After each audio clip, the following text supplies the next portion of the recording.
Live streaming in 3, 2, 1, action. Hi, everyone.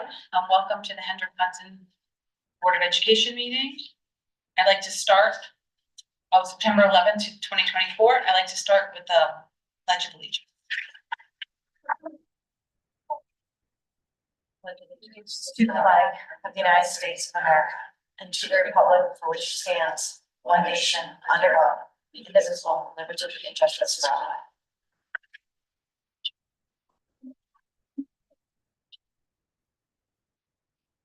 On the anniversary of September 11th, we would like to begin our meeting with a moment of silence.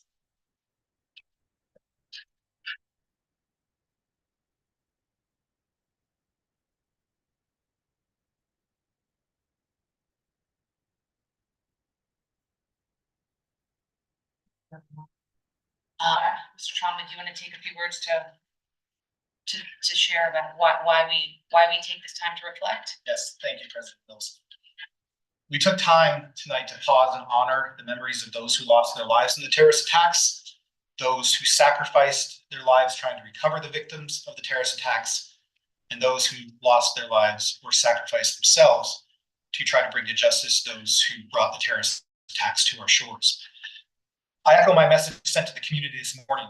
Those of us who lived through that day have a duty to not let that day be forgotten. We cannot let that day fade to the march of time. And one way that we do that is we remind our students of the historical significance and the personal significance that it may hold. Today, our students and staff recognize this solemn day with moments of silence, days of service, or reflection.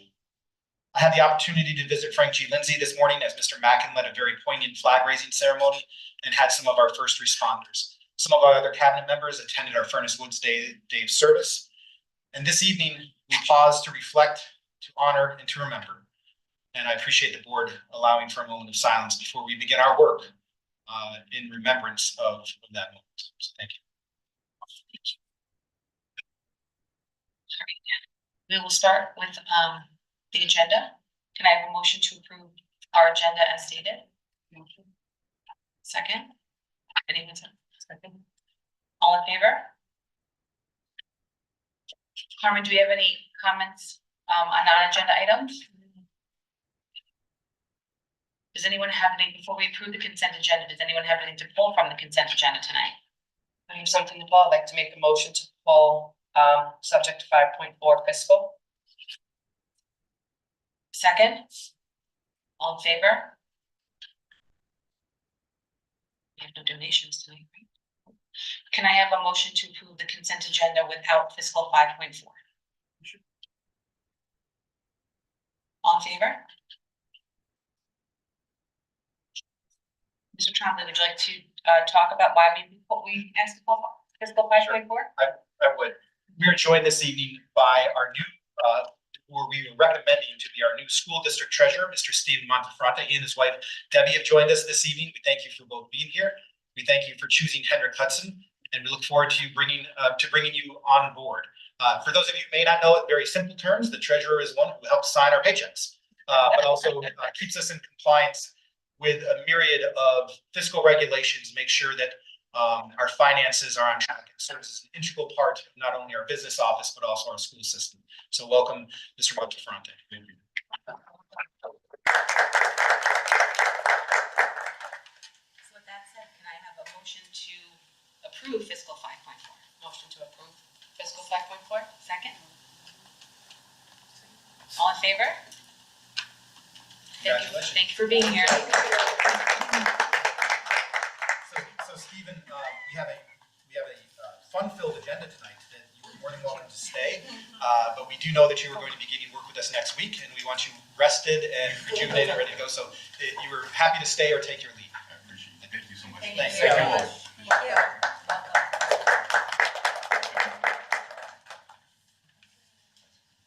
That moves us to audience comments on agenda items. Are there any audience comments on agenda items?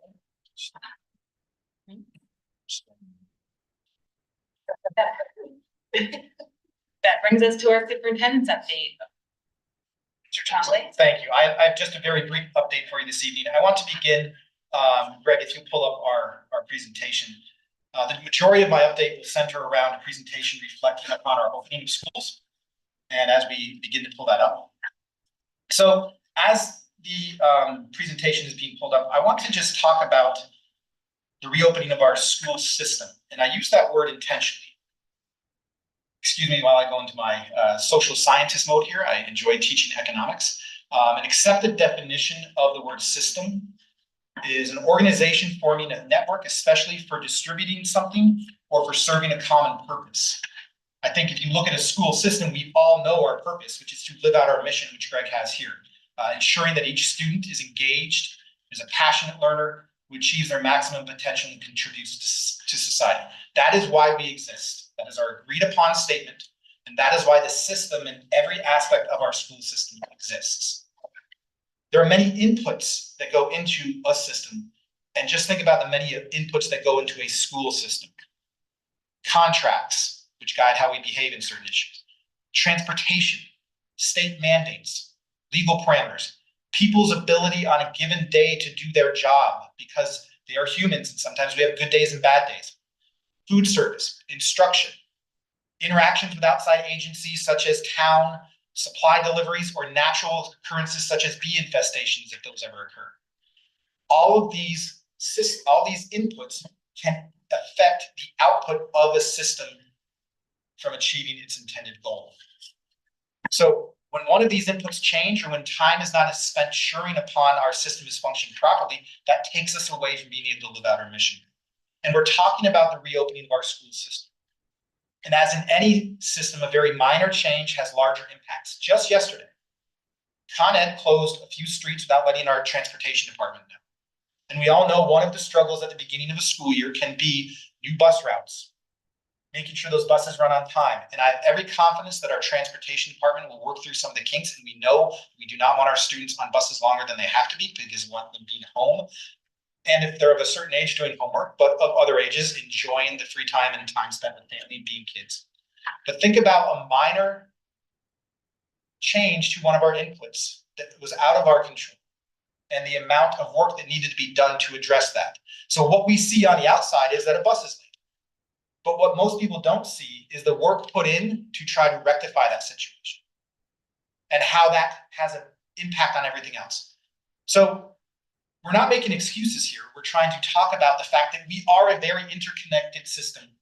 And I would ask that everybody keeps in mind that as some of those input changes, that has effects that you may not be aware of. As a board, it's worth reflecting on how these moving parts, often invisible to the public, require coordination, support, communication. And an essential question that I always reflect upon at this time of year is how can we as leaders continue to provide oversight and resources necessary to keep complex systems such as a school system running smoothly throughout the year? Because we all know reopenings coming. Anybody who's been in education knows that reopenings are one of the most difficult times of the year. Whether it's your own classroom, if you were moved in the classroom, maybe that your stuff was not put back exactly the way you want it to be, or maybe you tripped over a cord and pulled out your smartphone. All of these things, we all want to provide the best environment for our students. So with that being said, I'd like to reflect upon our opening. So the objectives of this presentation are to provide the board with an overview of the reopening of schools, particularly what we feel went well based upon data and inputs, and what can be improved, because this administration and our school district models for our students a cycle of continuous improvement. Even if we did everything well from our own metrics and our goals, we want to continue to do better. Greg, we can go to the next slide. I'm going to, for those of you who paid attention and waited on bated breath for this presentation, if you notice, the last presentation of the academic year in June talked about looking towards 24-25. Well, we're here. And I started with this slide. I want to revisit it and give thanks to our whole team who assisted over the past few days. And I shouldn't say a few days, who assisted since last June, because as soon as the last student leaves, we are thinking about when they get to come back. I'm very proud of us as a community as well. I know that our children are the most precious item we have in our lives. And we want them to have the best experience possible. And school opening, as complex and anxiety provoking as it is, of the small inquiries that I have fielded, every person has been polite, respectful, and patient. And it's tough to do that at this time of year. So I would just want to say, as a community, I'm very proud of the way we have approached this reopening of our system.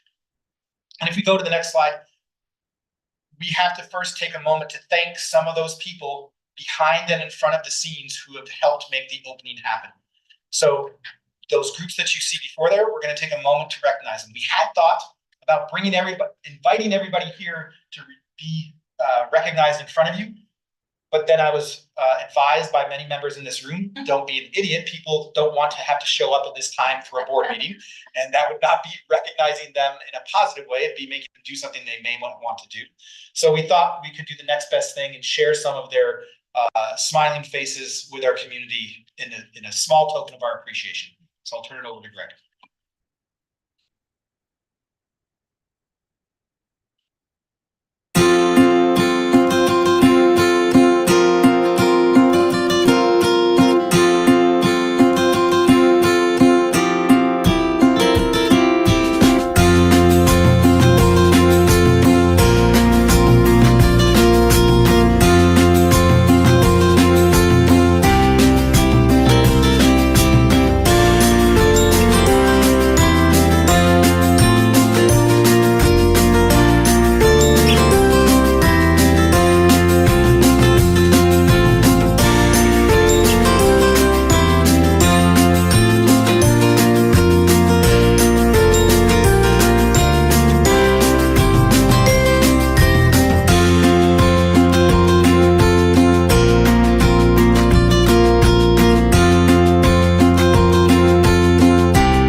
So hopefully you recognize some of our wonderful staff and their smiling faces. What struck me the most is many of the groups of staff members who are recognized in that video are often at the limit of their efforts and strength, because they've worked the whole summer to welcome back students. But if you notice, still on their faces, they still have their smile. So that's a testament to their commitment to the district. I want to thank Josh Thompson for putting that together, and Carmen for her inspiration in taking that approach to recognize our very, very important teammates. When we talk about the reopening, we asked our leaders to reflect upon the opening. So these were building administrators, district level administrators, to share their thoughts with us. And we asked them a couple specific categories of question. We asked them to respond in free form to us. What went well, and what systems and structures were in place that facilitated that? What could be improved based upon this year's reopening of schools? And what systems and structures need to be considered for improvement there? We also asked them, and these are different questions, what are you proud of? And what still needs to be addressed throughout the school year? So in general terms, the next slide shows what our leaders felt went well. I will say this, we had overwhelming responses that our staff did a fantastic job welcoming back students across the board, whether you're a custodian, a grounds crew, teacher, a monitor, food service, nurse, technology staff. They all pulled together to make sure that this opening was the best it could be for the students, because they are the reason why we're here. Facilities, and Mr. Merlini, our Director of Facilities, is here. Facilities, given the not only the normal reopening of school process, where we pull out all the furniture, we clean the rooms, we wax the floors, we get the rooms ready to receive kids, we put the rooms back together, our technology comes in after that. They also had a very large move from our elementary schools, requiring extreme coordination through a number of different parties. They still had our facilities ready to go. There's always going to be things reopening when we reopen schools that need to be addressed, but our facilities were recognized over and over by our leaders and by other people who shared anecdotal data with me. So I can't thank them enough. And carpets, every carpet maybe is replaced except for the library, correct? We got that done over the summer as well. We also have, we have new materials for our elementary reading program that had to be unboxed and set up in classrooms as well. We have wonderful family volunteers who helped with the reopening, and over again, we heard that there is cohesion among the various entities within the district, which as leaders, that makes us proud, because that means that people are not only doing their job, but they feel supported and having a direction of where they need to go. So that's that was very good to hear. However, we also need to know that we can always do better. So in general terms, these are the areas on the next slide that we thought we could do, we can improve. So always we can improve transportation. Remember, we have new drivers with new routes, you have new routes with new drivers, and those routes have to be learned. If you think about yourself, even driving a new way to work or to your vacation home, the first time you do it, you may not go the most efficient route, or you may be, we're always cautious when we're transporting our students, but you may be extra cautious because you want to make sure that you're going the extra mile and be safe.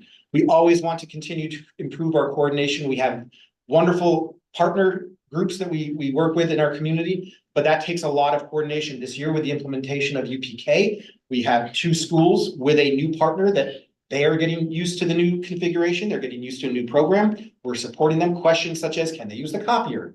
Questions such as, what do we do if there is a student in crisis within that program? All these things need to be worked out and coordinated, and it takes communication, it takes follow-up, and it takes adherence to policies and procedures. We're constantly looking to maintain the buildings as they age and the quality of that environment. What I'd ask you to think about is while the district never sleeps, per se, over the summer months, there are some rooms that do not get used. Think about if you own a vacation home or a second home, and let's say the last meal you cooked in that home was garlic and oil. What is that room, if you left it dormant for a month or 2, going to smell like if you didn't run climate control, if nobody was living in there? It's probably going to need some love and care before you open it back up and get things going back to normal. So we know that. And oftentimes when we welcome back staff, they're going to be the first one in those rooms to say, hey, we need to take a look at this room and make sure that we can address some items that are in there. We also have many new faces in our staff, and it always takes constant learning on their behalf to know the systems and communicate their desires within that system. So that's something that can always be improved. Next slide is, what are we proud of? And you'll see similar, but very specifics. And again, we have Anthony here, and he and his team did a fantastic job over this summer and responding to some of those concerns as they arose throughout as we reopened. These were specific items taken from the feedback that we received. I'll highlight that next one. The welcome back events and assemblies that were held for students and staff, many of which our board members attended, some of our board trustees attended. Those received a lot of good feedback as well. When we go to the next slide, what still needs to be addressed? Some good things have impacts and externalities that need to be addressed. So for instance, we have all of our students in K-8 receiving free meals. That has an impact on our system. That is an input that has changed. More students are now accessing those meals. What does that mean for schedule? What does that mean for timing? What does that mean for the food service staff? We have new instructional programs, particularly at the elementary, that we need to monitor. We continue to utilize continue to need to look at, are we using our space in an effective manner? Think about if you've ever moved into a new space. Is that new space day one the same? Does it look the same? day 30 or day 185 as it did when you first moved in? Or are you looking to see better ways that you can utilize it? Do you like the way this curtain looks here? Should the futon go there? Should the pizza boxes, if you're in college, go on this side of the room to act as the table or not, or should it go on that side of the room? And again, Mr. Merlini has already shared with me some ideas he has to make sure that rooms that may be dormant during the summer are ready to go for staff when they come back into place. And he's looking at some mitigation efforts there. And if we go to the next slide, I know some of you are probably saying, well, that's great. You asked the leaders, the people who might be getting some of the concerns, but we didn't just ask our leaders. About a week before school, we reached out to all of our staff. We provided them with a format. As they come back into the rooms, you don't want to do it too soon, because if they come in on July 15th, their room is going to look much different and their working environment is going to look much different. So we try to find that sweet spot of, we know we were coming back in, we know our facility staff, our technology staff, we're getting our systems back in place and up and running. About a week out, we provided them a forum to share their concerns. We didn't just ask them for their concerns, we asked them what would they see as a desirable outcome. And I have to be honest, I thought, given some of the inputs that were changing this year, whether it be the move, whether it be you have a brand new superintendent who's biting his fingernails the whole month of July and August. I thought we were going to be inundated with concerns. We had 17 concerns. 7 of those came from elementaries, 10 of those came from the secondary. I'm sorry, I had that backwards. That's why sometimes you have a slide. We also wanted to make sure that we identified that some of those concerns came from the same person, which you can have a room with a couple of things that you want to address, or you can have a working environment. So I tend to not, as much as my son, my 5-year-old son doesn't understand this. I don't live in I think I feel. I live by what does the data show me? And data, as we know, can tell a story depending on how you look at it. But when someone says, I think I feel, that needs to be validated, but we also, to continue to improve the system, you need to take a look at some of the hard data so that we can really explore it. So, and the staff has been working to address those concerns and continues to do that. If we go to the next slide. If you listen to some of my bad jokes, one of my lines that hopefully you'll hear over and over again for a number of years, when it's June, I say it's almost September. And people either roll their eyes at me or tell me to shut up or something else that's not G-rated. And when it's September, I'm saying it's almost June. And I say that as a joke, but also as a nod to the fact that in our job as educators, we are continuously looking towards what is next. So with a nod to that, we're already looking at our budget development process that will begin in October. We're beginning to have those discussions about an initial timeline and what we'll be doing there. We know a consideration is the high school, middle school schedules as a component of that budget, and programming is the best thing we have provided for our students. And that's already occurring. So we're already, even though it's what day is it, 7th day of school? We're already starting to look towards next year. That's why I put in there planning for 25-26. So at this point in time, I'd like to recognize Mr. Merlini for being here. Thank you for taking time out of this evening and for supporting your staff and supporting the reopening of schools. But at this time, I will turn it over to Greg. If we go to the next slide, any questions that you may have on the topics that we presented. Again, a thank you to our administrators, faculty, and staff for their reopening efforts. And again, thank you to Josh Thompson for that video recognizing a small token of our recognition and appreciation. I'll yield now to any questions, comments, concerns, discussion.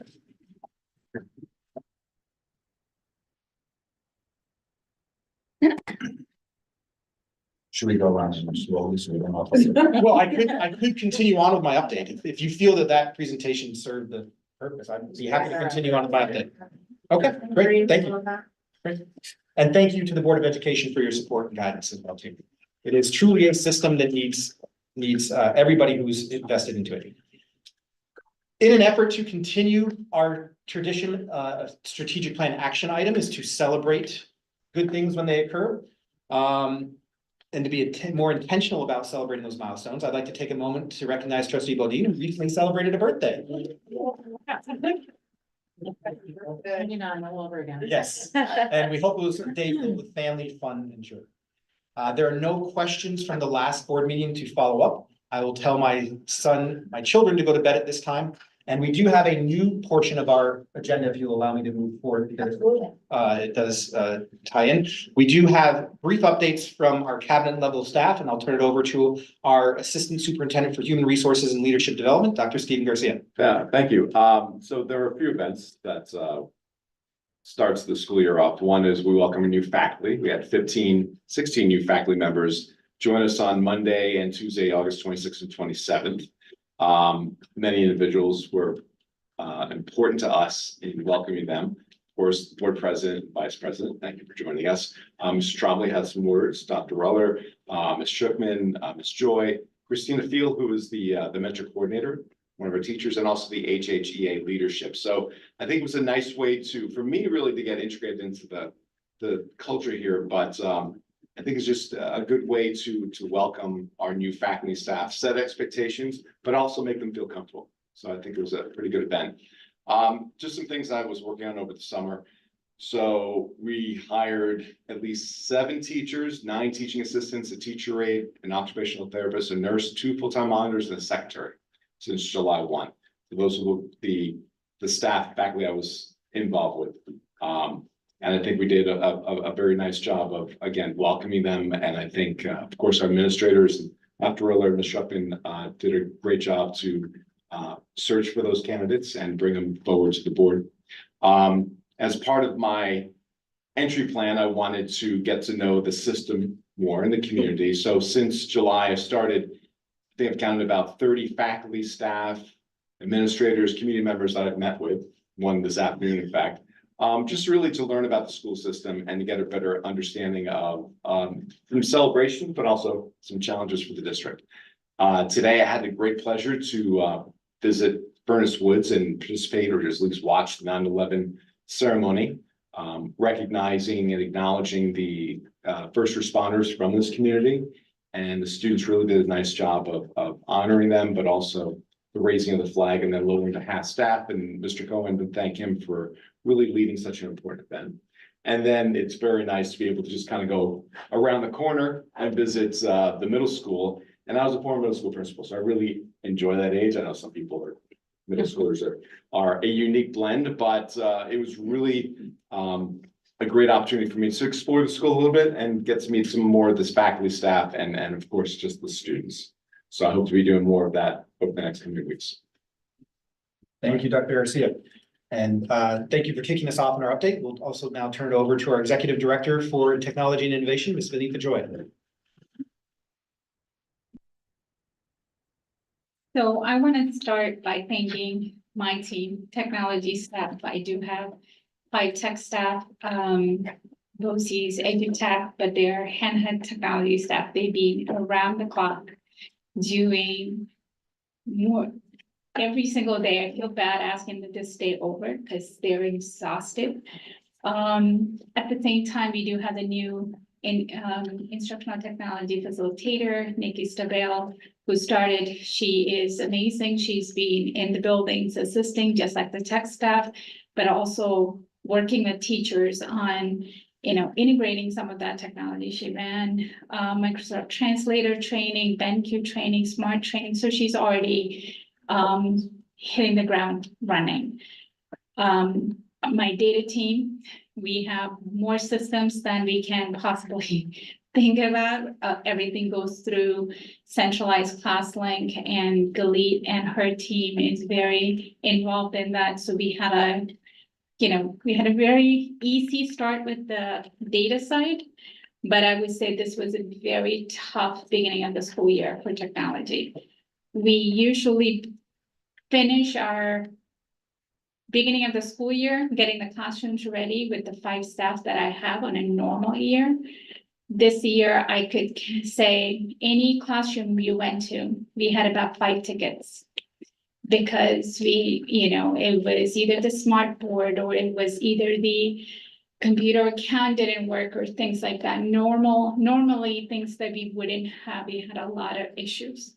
I do want to thank Anthony and his staff. Actually, over the past weekend, we had new classrooms at FGL, UPK panels came out of those classrooms, went into their last minute. like we had almost 10 panels that went in, so him and his staff actually helped us get that going, because I couldn't get a contractor in time because the school beginning to get those installed and working. So I do want to thank my staff. The other thing I wanted to update on was I didn't have a choice, but we had a lot of new initiative in the district going on. We had the new laptop model that I spoke about over the budget session. Our furnace woods and FGL staff just have a laptop, just like all the offices have them. They're getting used to that, how to teach around with one device, because all of our teachers had two devices. They had a desktop and a laptop. So we're moving back to just one device, mobile device. So they're learning a lot about how you can use this panels as a standalone computer, right? Like they were always extending from their computer to the panel. So now they're learning how to use the technology that's in the classroom. We had new copiers. If you remember, we had a 5-year contract that ended. The copiers came in literally a week and a half before school started. That was a huge project. I didn't have a choice. I have a lot of people who said like, why didn't you do this in October? I didn't have a choice because the 5-year contract ended in June. We had to move it then. And it made me a very unpopular person in the district when I pulled one-to-one printers out of the classroom. But we have to work with the teachers. We have to work with them because before COVID, we were not a digital platform. We didn't have Google Workspace. We didn't have Schoology. We didn't have one-to-one for students and staff. When we came back from COVID, we were in a digital platform. Then when we came back, we went right back to where we started. So it is going to be hard moving forward. If you go into some of the buildings, I'm sure you will hear about the printers going away. But we're working through them, and we have Nikki Stabar in technology integration facilitator who's working with them. So we'll look at some of those reports, printer reports. Now we have cloud printing. So that means I have literally visual on how much is classrooms printing. So we can address that with the teachers to say, okay, what's going on? How can we share that through Google Classroom? So there's places that we do need paper, obviously. That's why we still have copiers. And we do have printers in centralized locations that they can print to. So it'll take a little bit of adjustment, but we'll get there. Also, I did wanted to bring up, we do have new 2 people at the high school, middle school. So that's also tough on technology staff because they're just learning what a school is like and what, school beginning is like. So I'm always convincing them every night, don't leave. It's gonna get better. You don't know that yet, but it's gonna get better. So they're hanging in there. We do have quite a few students that came in at the high school level. So a lot of Chromebooks, students lose their Chromebooks over the summer. So Chromebooks is always time consuming to figure out, did you really turn in a Chromebook or you're just, a lot of students break their Chromebooks over the summer. So he's getting the handle of that, but we're supporting him the way that, whatever way I can. So on that note, that's technology for you. If you have any questions, let me know. Thank you, Vinita. And having sat in your chair as a technology director, I actually had to ask my wife. I was not as stressed as I was when I was a technology director. So the burden on you and your team is heavy because you're often the last people in the room before the teachers are there, and teachers are often really anxious to get up and running, and sometimes you bear the brunt of some anxiety. So thank you for leading your team through this. So Thank you. I'll turn it over to now our Executive Director of People Personnel Services, Ms. Lisa Shipman, for her update. Question. Hi, everyone. As you know, we've had a large grant given to us, so I have a slew of things, but I'll keep it less than 10 minutes because I'm really organized. First, I do have to thank Vinita. We have, as you know, in our special classrooms, we have a lot of technology and a lot of devices. And her team has been on it since day one. We have had new staff come to my office who are fabulous and rerouting computers and Installing smart boards and phone lines has been fabulous. Anthony, he just left, but Anthony has his guys between Scott and Ray. Stuff got moved that shouldn't have been moved and they're moving it and making sure it's back in the teachers' classrooms. I haven't had one teacher say, Lisa, I need. So that's huge when we just had this big move. So I'm really impressed with everything that happened. With this grant, we have kicked off this year. We'll be doing mental health first aid training for staff. Right now I have about 20 people signed up for the first training at the end of this month. It's a 3-day training. We will all be trained so we can turn around and turnkey our staff. From there, this group of 20 of us will then train all of the juniors and seniors that we reached out to last year, this year, junior and seniors. They were hand selected by their school counselors to be trainers and to be mentors for the 9, 10 and the 4, 5s. So all or middle school, excuse me. So all of that will be happening in the first 2 months of school. That's a lot of time and a lot of effort, but it's really important with all of the social emotional needs going on right now. What I think we had another incident yesterday in a school. So we just have to be on top of this. So this training is going to be happening. Sandy Hook Promise will be replacing anonymous alerts, I believe. November? October, end of October. End of October. Vinith and I have been working very closely with the building principals and the district office to set up teams. We have teams set up at Mike's level. We have teams set up at each building level. There's some intense training that happens with that. It's not fun after we just did all the other trainings, but that training happens. It will replace, we have 24 hours a day, 365 days a year of mental health support. They will reach right out to our teams that are established in the tree. So we've done a lot of work on that end. And we have every building has a minimum of 3 people that are their first responders if they do reach out. Lastly, we have the BEMIS, which is, I'm actually looking at some of the forms now. So we've reviewed them, we've gone through them. We're going to work with vocabulary for grades K-2. So that is our social emotional screener. We talked about that a lot last year. We discussed how this has saved kids' lives, but they red flag. So we'll be starting that, I believe, at the end of October, in grades K-12. In K-4 or 5, it is a parent survey and a teacher survey. In grades 6 through 12, it's a student survey and a parent survey. Everything is computerized. If people don't have computers, we will make sure we get them a hard copy, but everything is available online. So I'm working with everybody's calendars to say, what's in October that I can't test high school kids, and what's this and what's that. So I've been going around Margaret's schedule and the high school schedule as well, so we don't impact it. But it is a social emotional screener that really does the behavior and intense social emotional. What we are doing, or what I did today with a social worker and psychologist, was broke down some of the vocabulary. So we're all thinking about it K-2 the same way, and we'll share that with parents. Like, what does fidgeting mean as a kindergarten and a first grader versus a 5th grader? So we really have to have that same language, and we have to be able to speak that. So I will share that with families.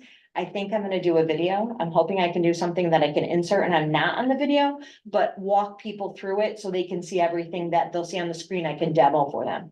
I'll share it with the community. It'll be in Spanish, but it'll also be, I'll have the subtitles in Spanish, and I think I'm going to have one of my secretaries also translate it.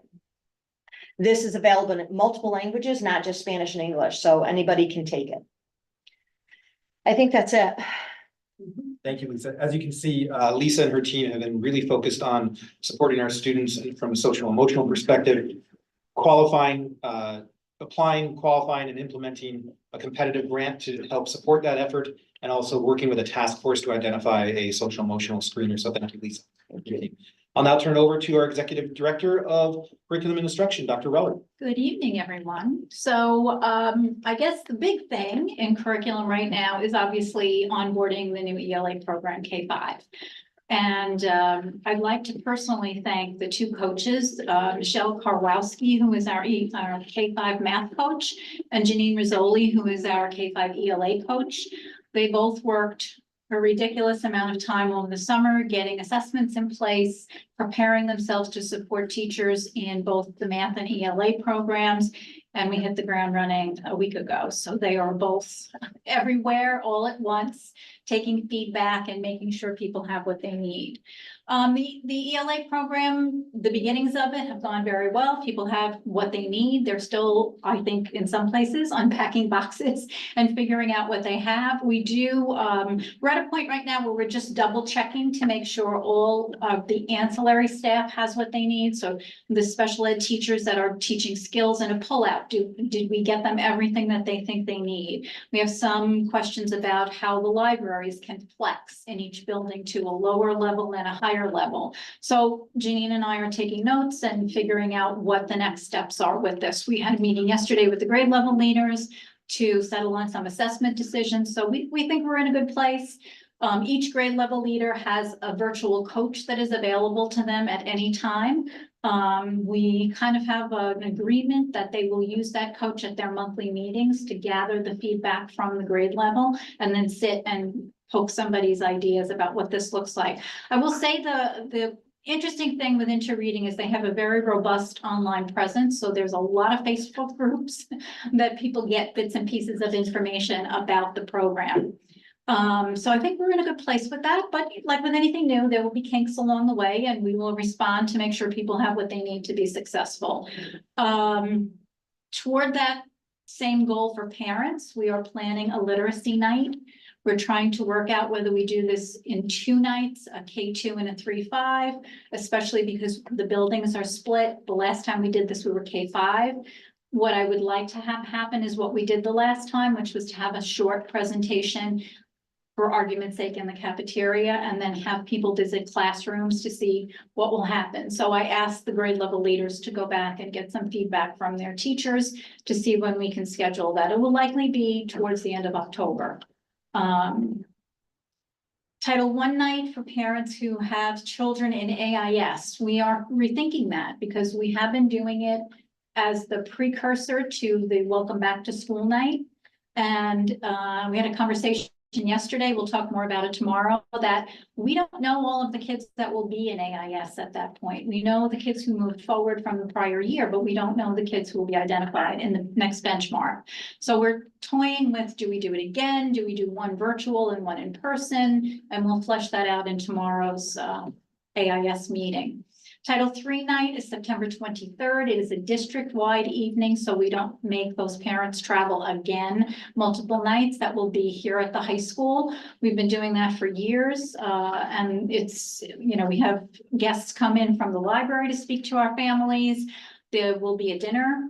We usually do pizza that night. I'm wondering if they're working out babysitting, so we talked about that in the past with some of the high school kids who need volunteer hours. Where are we? UPK. So it's been a busy summer settling our UPK partners into their new locations, making sure they have what they need, working collaboratively with the site supervisor and the organizer at the Y. We still have a standing every other Monday phone call at 3 o'clock just to make sure everybody's on the same page. As Mike alluded to, we have opening questions. Can I use the copy machine? What happens if a kid is stressed? And so we've been working with the Y and also Josh Cohen and Cindy Kramer, who have the programs in their buildings to make sure everybody understands how we work interchangeably with one another. I think that's going well. And again, something new, there'll always be a kink. We'll work through it together. I think the lines of communication are open, and that's the most important thing. ENL numbers, we are staying on top of that. I had a conversation with Lauren Scollins today about some changes to the ENL schedule at the high school. The thing with ENL services is it's not the number of children, it's the number of minutes each child requires based on their proficiency level. And it's two-folded. It's a pull out for language acquisition, a standalone, and it's a push in for content integration. So thankfully, you know, she's finalizing all of those little details to make sure that we are following the guidelines. I have a schedule in front of me that was shared by elementary staff, so I will be adding up their numbers. Not that I don't trust them, but just to make sure that everybody is getting the push in and the pull out minutes that are required based on their proficiency level and whether or not that has an impact on staffing. And by that, I mean moving people to where the service is required. So I think we're in good shape. I think I haven't forgotten anything that's here. One last thing I'll say is that, this evening, a Parent Square, email went home to folks to let them know that the ELA and math scores and the science scores, only for grade 5, because those are the only kids that took the test, are in the backpacks. And if you have trouble with that accessing, Benita was kind enough to give me, an email address for parents to use. Want to jump in? Yes, we also loaded NYSA and New York State Ultimate Assessment parents. Thank you. Thank you, Dr. Weller. As you can tell by Dr. Weller's update, we're already in the swing of things in terms of curriculum instruction.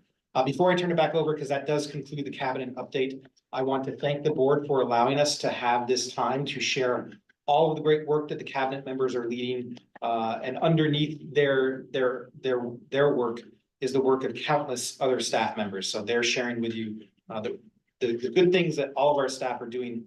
And I can say this because last year at this time, I was watching your board meetings, and it is a pleasure to be able to talk about these topics at the board meeting and share some of the good work that's going on in the district. So thank you for that. I'll turn it back over to President Mills. Thank you, everyone. That was great and very informative to not only to us, but to the community at home watching. So thank you so much. Our next, we have no presentation and discussion. So we move on to policy reading. Everyone ready? Yeah.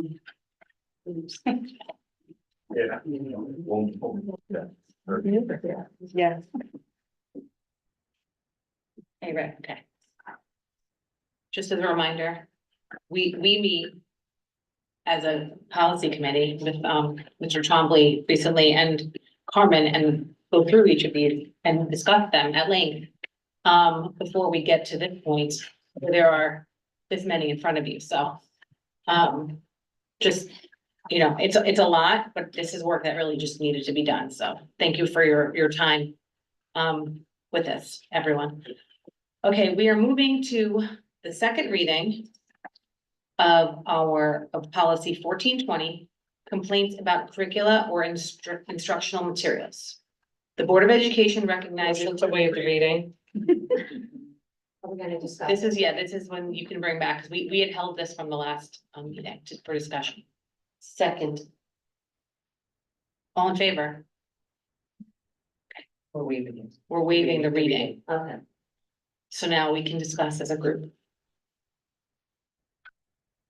Why do most parents fill out this form? Do we know, Margaret? What's the purpose behind it? The only thing, in all the time I've been here, that I have ever dealt with was an issue with a book that was selected in one of the high school ELA programs, and it was a religious concern. And so that we worked with the teacher to offer a substitute that would parallel the theme of the book. Other than that, I can't say that I've ever had a question. So in my years of teaching, the only time I've ever had a complaint was a religious concern. Why in the form do we not have any questions about? I mean, if I look at your form, So we're looking at 1420E. which is what the parent would fill out. Why is there no reference to a parent having an issue based on religion? Like, I would just like something added that says, does the material conflict with you or your community's cultural, religious, or ideological values? And specify which values or beliefs are in conflict with. So Would that be covered under question number 2? to what do you specifically object? Please cite specific passages, pages, etc. So you're asking me to go into the book. And so basically you're asking me to read the entire book and tell you what passages I object to. Well, If you're gonna complain about the book, you need to know. Well, yeah, I'm guessing you know what you're complaining about. Yeah, what the content is that you're complaining about. Okay, I also think it can be inferred in a lot of the other questions too. It's not blatantly asking that, for sure. And number three is also, under number three, is your objection to this material based upon your personal exposure to it, upon reports you have heard, or both? Well, I have personal exposure to, because I just read it. Right, that's what that means. Or if you heard someone talking about it and then you say, whatever they're talking about is against my religion. Like, I I saw it on. think social it's- media. covered, I don't know if we necessarily need to specify that because we don't specify any reason. I think yeah, I was gonna just add, I think Mr. Trombley has actually dealt with this, previously, so he can speak to it probably better than anyone else at the table. Sure, let me put this form into context of its purpose. This form is the initial outline for a concern of a parent with any material. Additional evidence is entertained, and this form facilitates that conversation. So this form would be used once an informal conversation has been held with the building principal and other members of the instructional staff. And this form is delivered to the superintendent, who, I can tell you this, I would want to know more details and beyond this. It would be a conversation with the individual who is expressing the concern. It wouldn't just be a review of the form and. the Yes or decision no. after that. Correct. In its context of the overall process, this helps to carry on to the next level, a standard approach to reviewing the material, because some of the committee questions, if the superintendent convenes the committee, would be to study the material in the context of the educative process. And these questions help the individual filing concern tease that out. Question for you. Yes. To clarify, if let's say I don't have a specific page or place of reference and I fill out the form, if I don't give a specific, would you still meet with the person to have the conversation? Of course. Okay, so is there anything you want to recommend changing within code 1420? No. You have to make a motion. Me? It can't be me because I read. Motion to approve, policy number 1420, complaints about curricula or instructional materials. Second. All in favor?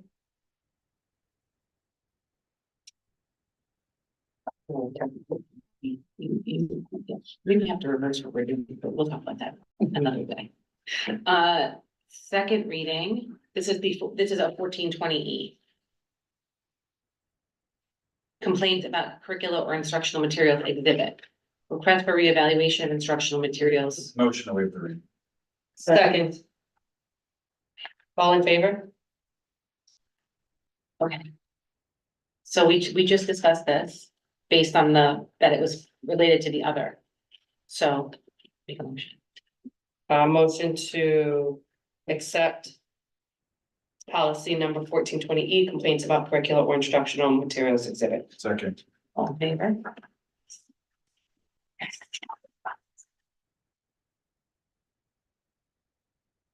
And this is a second reading. Revision. Complaints about curricular instructional materials regulation 1420R. So these are the Motion to regulations. waive the reading of 1420. Second. All in favor? I just wanted to look down on number 6, line number 6, not line number 6, but item number 6. If we can, change the he, she. If the complaint is not satisfied with the superintendent's decision. Jeremy, you had rewritten this already. So what was your suggestion? I don't remember. Who's the committee? Who comprises the committee? I think we talked about that, if I remember, it's made up of, yeah, like it's determined like once.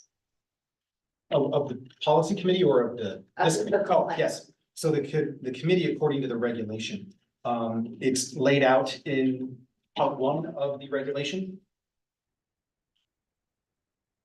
So it must, I'm sorry, not part 1, part 3, excuse me. The instructional review committee would be an administrator, a librarian, a teacher, a parent, a student enrolled in the district to investigate the child material.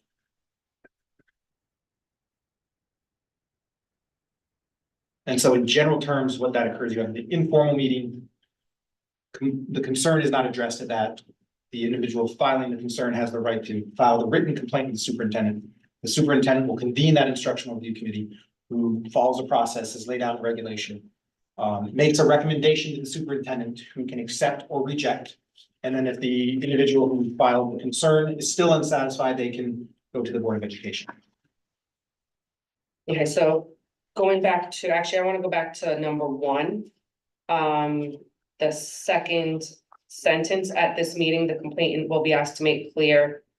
We put the instead of his or her. The objection to the material, In one line, which line?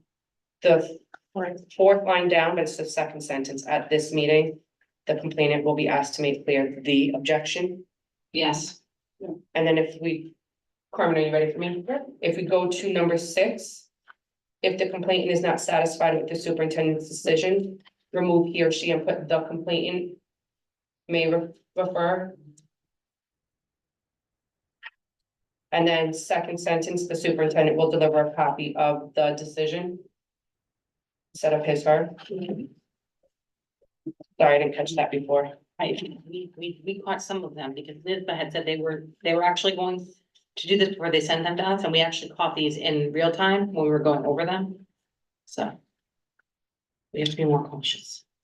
We're trying, it's a lot. Bit of motion to accept policy 1420R with the revisions that were just made. Second. On paper. All in favor?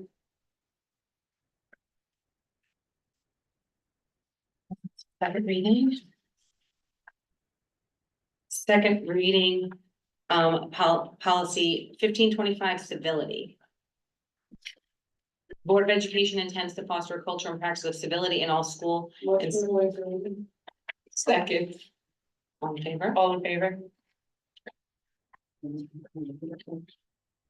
Did anyone have any comments after the? We had this at the last, we discussed this at the. And thank you, Carmen, for providing the revisions, the strike through holds, the strike throughs. Thank you for that. Who determines the disruptive, volatile, hostile, mean-spirited behavior?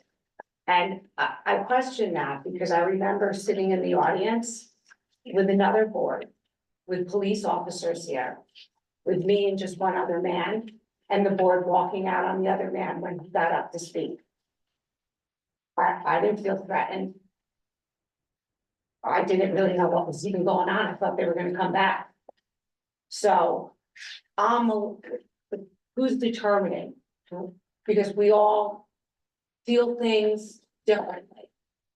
You know, maybe I'm not used to loud people, and if someone's got a loud voice, I feel threatened. So. My perspective on your specific ask about Board of Education meeting is that would come down to whoever was moderating the meeting, which typically is the school board president. So, not that that's a responsibility that I would want, to be honest. I don't think any of us really would want that responsibility, but if it's my role, the board president's role, if I detect that anyone at the table is uncomfortable with something, that's when I would take action, or anyone else sitting in the seat would take that action. So in that particular case, it would fall under the moderator of the meeting. In the cases of things in school, that's a whole different story, right? I mean, that's not up to the board, that would be up to the administration. So how do we make sure that there's a consensus among all administrators? So that's the challenge, and that's setting common expectations. I think the best way that I view this is that we expect to model appropriate behavior for our students. What may be appropriate discourse in a 7th grade social studies class, or what may not be appropriate discourse in a 7th grade social studies class, may be appropriate discourse in a 12th grade AP debate class, or politics and government. So there's nuances there. I think what this policy gives us is an expectation that we know we have to balance our the right of free speech with the fact that this is a school district where we are trying to model appropriate norms and behaviors for our students. At the same time, we were a public school, so many of our students come to us with a bit different backgrounds, perspectives, and beliefs. And feelings often, while relevant, you have to sort of balance that with the fact that there is free speech, but it has to be done in a way that is conducive to whatever activity is being played out. So for instance, on the soccer field, there's going to be some aggression, there's going to be some passionate approach to accomplishing that. We still expect our athletes to behave in a manner that is respectful and appropriate. That may look different than a gym class where you're learning the skills of soccer. So this policy gives us a framework to which to have those discussions. Not necessarily a mandate of what that looks like. How's this get communicated to, So that's, other than being? it's always that fun line in most of the policies that the superintendent or their designee will develop regulations, right? So policy is the legal framework that an authorization that gives the school district to make decisions in a common approach. The regulations are how you live those out. So it's up to myself and my team to take this and communicate it with our staff. So I think Carmen and I are putting in a good place where we take a look at the policies that were approved, or I'm sorry, adopted at the previous meeting, sharing them with appropriate individuals, asking them to relay that to their staff if appropriate, and answer any questions at that time, so we're all on the same page. So that's a really good, I just wanna say that's a good question, because we actually asked Mike and Carmen if this was just too much. Because every policy that we change or implement or adjust is work for them, and yes, and we have done a ton of policy. I But mean, last year you would kind of hope that we could redo the entire policy within one calendar year. But because the execution of each of those adjustments falls back, it becomes a bottleneck and it's inappropriate. Yeah, you want it to be expectation of the effective. superintendent and staff. if you're gonna make these kinds of suggestions and changes and implement, these things, there has to be a proper amount of time. But Mike actually said, because he's very ambitious, that he's actually good with this, because it's helping him learn our policy as we go along. But anytime we need to slow down, we will slow down, so. But it's a good question, because it's really important that this is our role in how the school works. This is our biggest role, really. So, but how is anyone ever supposed to know? Right. You're depending on the few people watching the board meetings or reading board docs, you know, so that's where he'll. And the students as well. So in a perfect world where there would be no phone calls, no emails, nothing requiring the attention of the cabinet other than, we would take these policies, and there are many policies that would require regulations to help flesh out how this isn't, to help really spell out. And we would take the time to do that, and that is on our radar. The policy by itself gives us the opportunity to develop a framework of how we respond. Some of those need to be codified. And the question of like how to like the students and stuff, you know, like, so for example, this one, we changed it. This has been something, I don't think there was anything drastic change. It was just wording as to what it is. So it's not necessarily that you need to sit all the students down and necessarily do something, but if it was a policy put in place about cell phones, that would absolutely be something that would Right. go through all of these. So not all of these pertain to, like, the next one is gonna be like, students who aren't going to school here. That wouldn't really be something that we would need All the to, students would need to. yeah. Right. Something as important as stability though, sure the current students haven't even read the original one, so. It has to But be. yeah, but I think that's also built into like the everyday practices that we have within there without them necessarily having to reference the policy. It's just the norms, like you were saying, like the common norms of your, And it's Building. some of that addressed in their code of conduct. Yes. Which they signed off. I read it, to Wow, that sounds well. I think.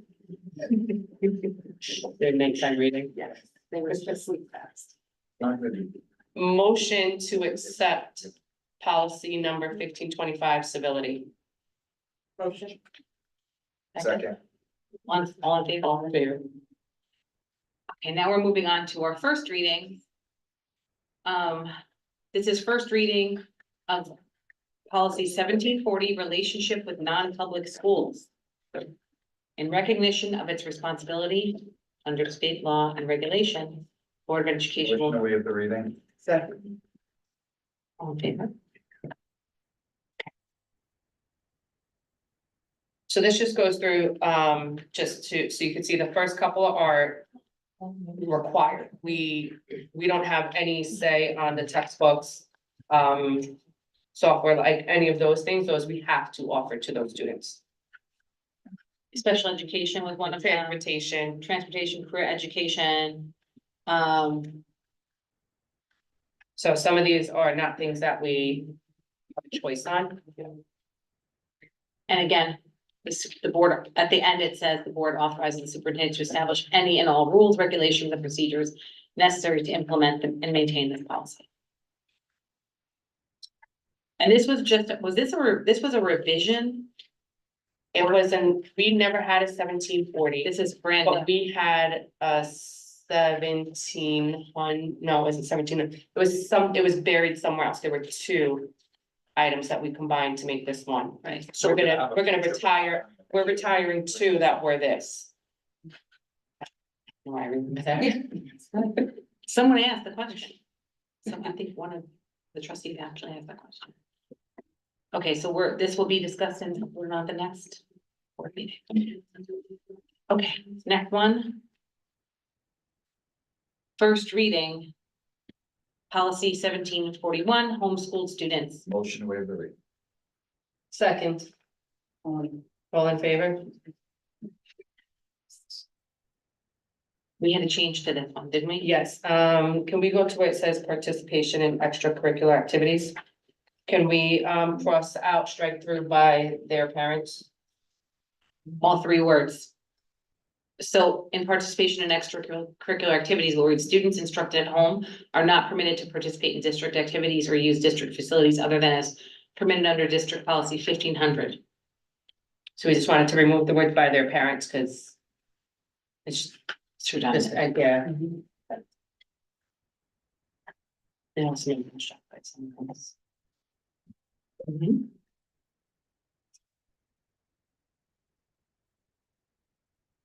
Any other questions or comments about this one? Okay, we will bring this one back to the next meeting.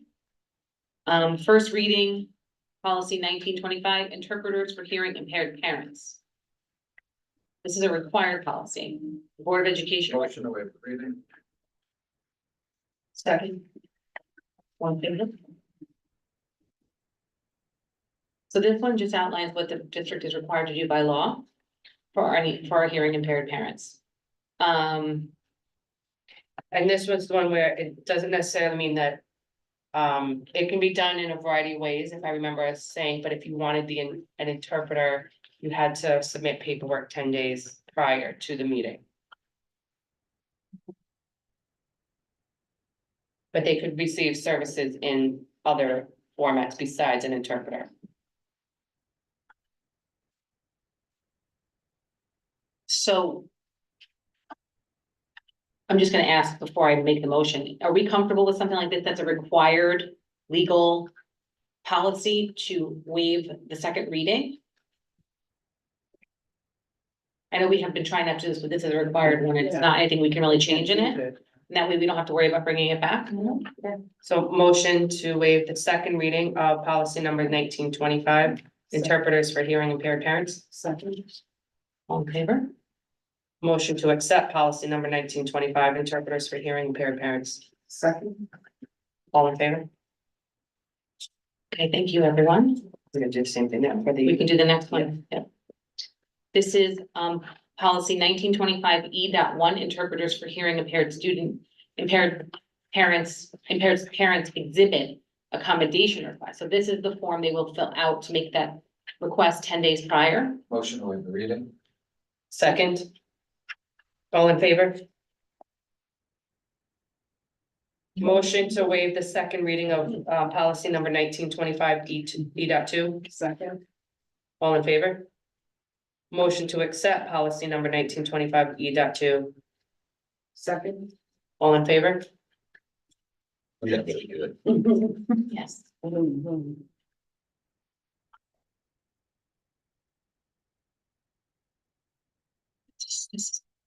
Do we start at 2000?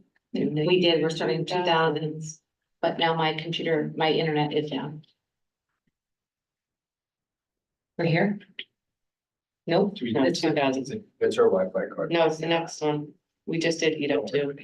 No, we did EDOT one. No, we did EDO two. No, I think you're on one. So we did one. We don't have to. we don't have to, it's, I have it here. This is, policy 1925 E.2.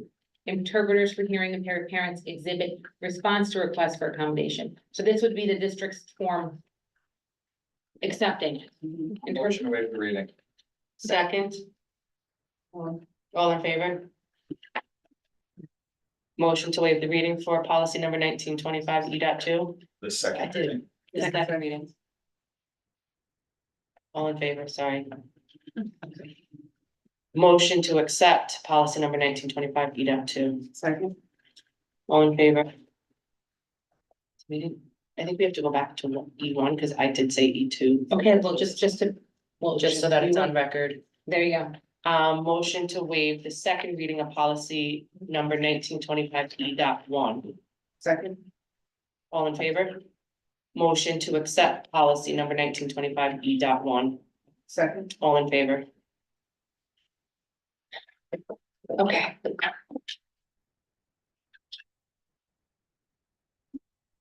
First reading. Policy, we're in the 2000 series, guys. As we made it. There's there's nine series, okay? Well, we can close the whole chapter almost.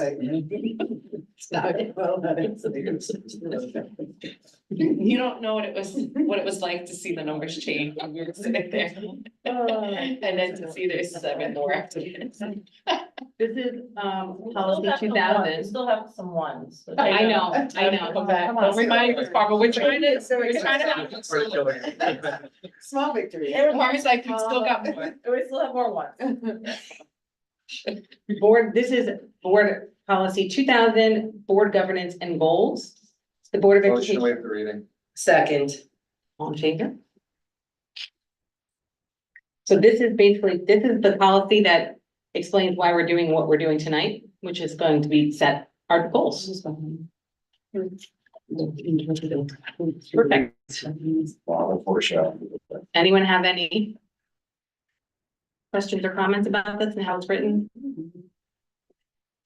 Okay, we're gonna bring this one back. The next meeting.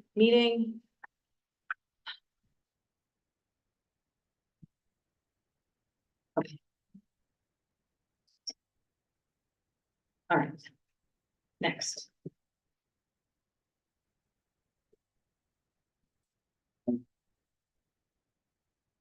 First reading, policy 2121, board member qualifications. The qualifications of a member of a Board of Education of a Hendrick. Motion to waive the reading of policy number 2121. Second. So this one was just a change from. All in favor? Oh, Hold on. sorry. This one is just a change from it being pretty much a paragraph, as you see above in the red, to just more of a bulleted list of qualifications, so nothing changed in terms of how you can qualify to be a board member or run to be a Yeah. board member. This was their recommendation to make it more clear. One thing I just wanted to mention, I know that, so the citizen thing came from the state.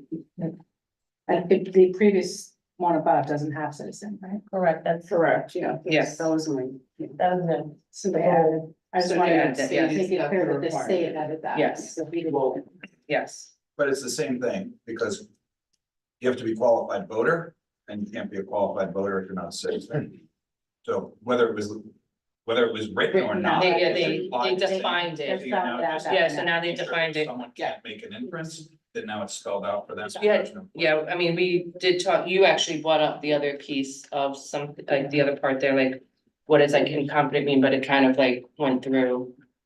Well, if you, or like reading and writing, I think we were talking about, you had to have passed the Yeah, citizenship test, which you need to be able to read and write to pass that, so it's So it's all, by from You there, need yeah, to it's read all and write in connected, English. yes, Pass that to become a citizen. yes. So it's like all connected. do we want to change the his or her? Oh, yes, Yes. absolutely. Where's that? Oh, yeah, Be on the second. yes, thank you. What number was it? In number 2 in the bold, Yeah. convicted felon is barred from running for a seat on a Board of Education if the maximum prison sentence has not expired, or if, The, Can you just say there? no, Yeah. we don't want to pluralize it, No. because we want to keep it singular. they, No, no, they Or- have. can we get rid of the if? Get rid of the if Yeah. he and she, or has not been pardoned or discharged from parole. Yeah. Perfect, that's why you're on Like a policy. math, I mean, that's So like you're a on math policy, teacher. Amelia. Thank God for that literacy degree. Okay, so we'll bring this one back again with those revisions. We are now on the first reading of policy 2220, board officers. The president and vice president of the board. Motion to waive the reading. Second. All in favor? So this defines the duties of the president and vice president of the board. I don't think, Should we wait the second? Or- we can. I don't think there's anything, I want to make sure there's no his or her in this one. There's none. I don't think there I don't think is. so. I didn't see that. And this isn't much changed from what it was before. No, it's just bulleted. It's just, they're making them easier and more clear to Right. read.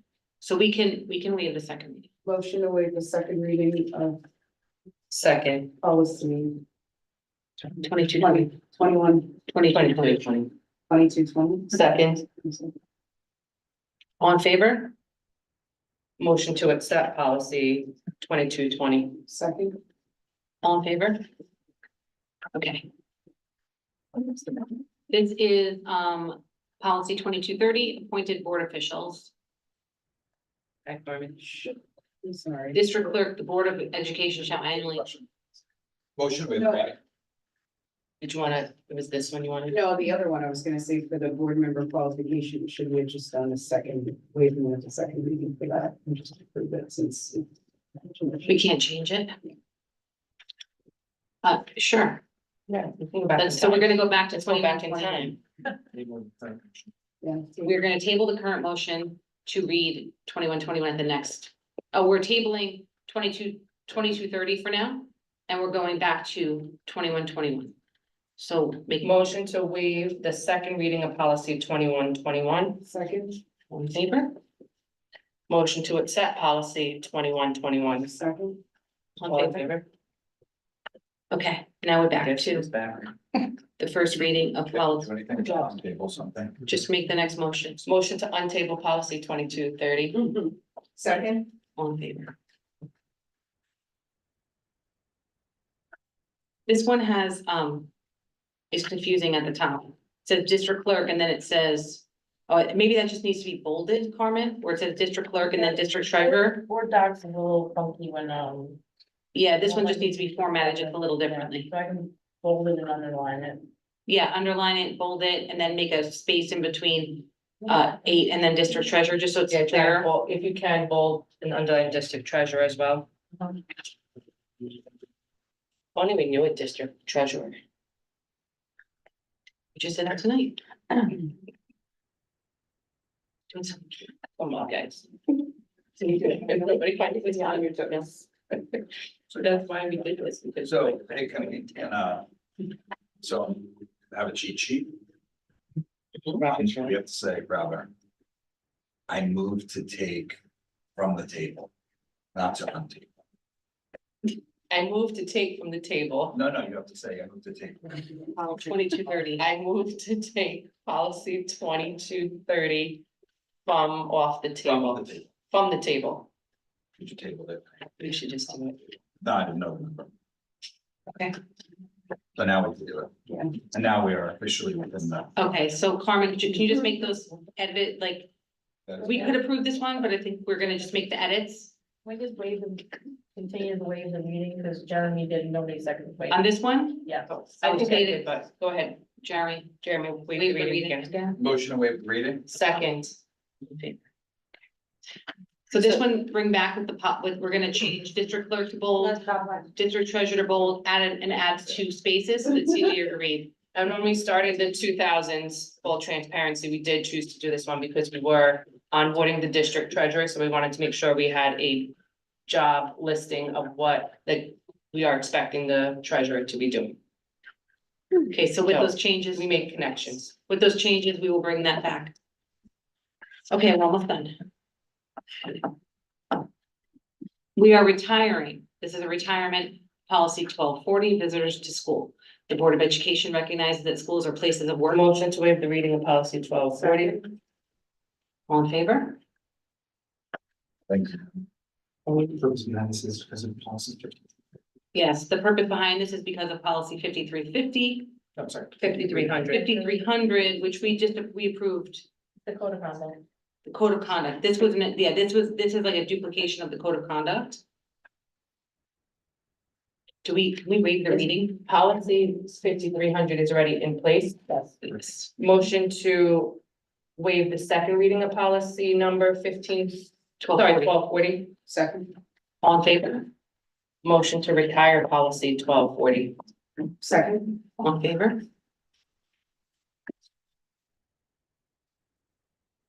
Okay, this is the first reading of retiring policy 1520, public conduct on school property. So this is. The Board of Education recognizes that the primary purpose of the school district is. Second, All in favor? Similar reason to retire. This policy is addressed in policy 5300. motion to waive the second reading of policy 1520. Second. All in favor? Motion to retire policy 1520. Second. All in favor? Point of privilege. Go ahead. Just a reminder that any policy that is retired is still stored in our archive for community if they would want to see the changes. Thank you. All right, good work, everyone. We know it's a lot. I actually would love to ask NISBA what school districts are doing this much policy at one time. And I know it's a lot, but I think it's the work that we're doing here is making a difference. And it's also helping us learn too, I think, as we move along, so. And thank you to Carmen for Yes. always keeping us so organized. Perhaps when NISBA puts out their requests for presentations or proposals, the board might consider applying and talking about the impact that a policy review has on school district operation and governance. Yes. No.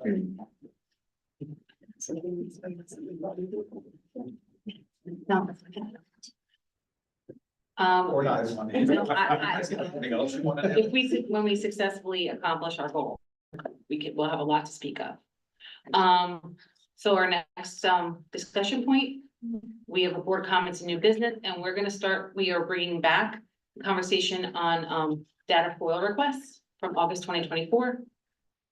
We're not gonna go through the whole, conversation again, but do you want to give a quick Sure. reminder of why we started this conversation? Sure. So Greg, if you could spin up the presentation and pull up slide 8.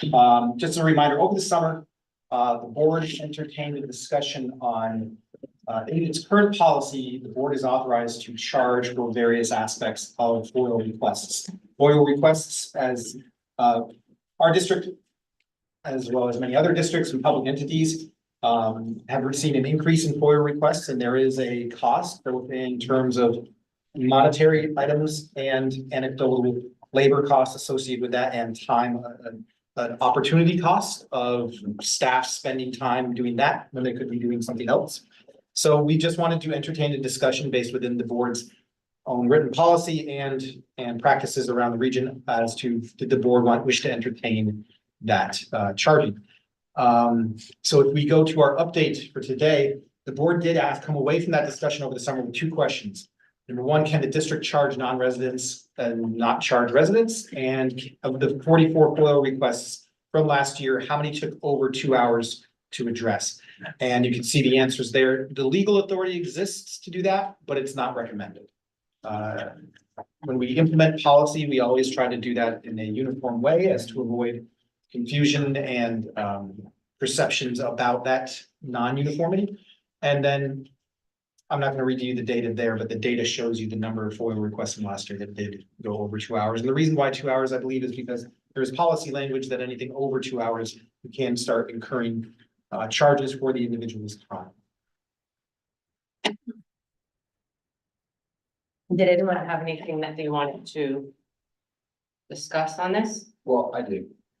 So I think not whether we should or shouldn't, but as a matter of conversation, I think it's important for the community to know that sometimes topics have to be discussed because it's important that we vet unintended consequences and thoughts. So I think that we got some feedback that people were shocked, appalled, upset that we were even considering these things, but I think it would be frankly irresponsible to not consider it because then people would be concerned that we're making decisions that are not being first brought to the table and have an opportunity to vet them publicly. That the 7 people on the board and the superintendent all chime in and share different thoughts and perspectives. And we all walk away slightly more informed than we were when we sat. And it allows us to share with the community what caused us to come to the final decision that's ultimately voted on. So I think that people should just be patient, share your feedback, please. Thank you, because your perspectives are also valued. And I find that they help me sometimes consider unintended consequences, which is a word I use a lot. And phrase, and but just know that this is not done in a way to be harmful, but rather to be transparent. And sometimes you have to hear things that are not as comfortable, but just know that it's not because we're trying to make one decision or another, it's because we're trying to make sure that the decision that's made is ultimately appropriate. Yeah, and it's also And I'm about, speaking for me, not the board, but I It's mean, well, I think. yeah, I will just say, we cannot meet as a unit. Outside of this room, unless it is an executive session to discuss anything other than board topics. Well, we can all have dinner together together, but we can't discuss school related items. And we cannot take action on those school related items. The only way for us to do that is to have these discussions in public. So sometimes things we talk about may seem a little out of the blue but we must have these conversations. We don't have unilateral, not one of us has any more power than anyone else. We must have these conversations in public. And honestly, I think it is important for the community to know how our staff resources, and this is why one of the reasons we wanted to bring this forward, how our staff resources are spent. And then the legal fees that also are attached to that. So now it's all out in the open. We've had the conversation and we can move on. I think if each of us can just go around the room one at a time, you can either waive your opportunity to speak or speak to it, and then we can have a vote. I'm gonna start with Lauren.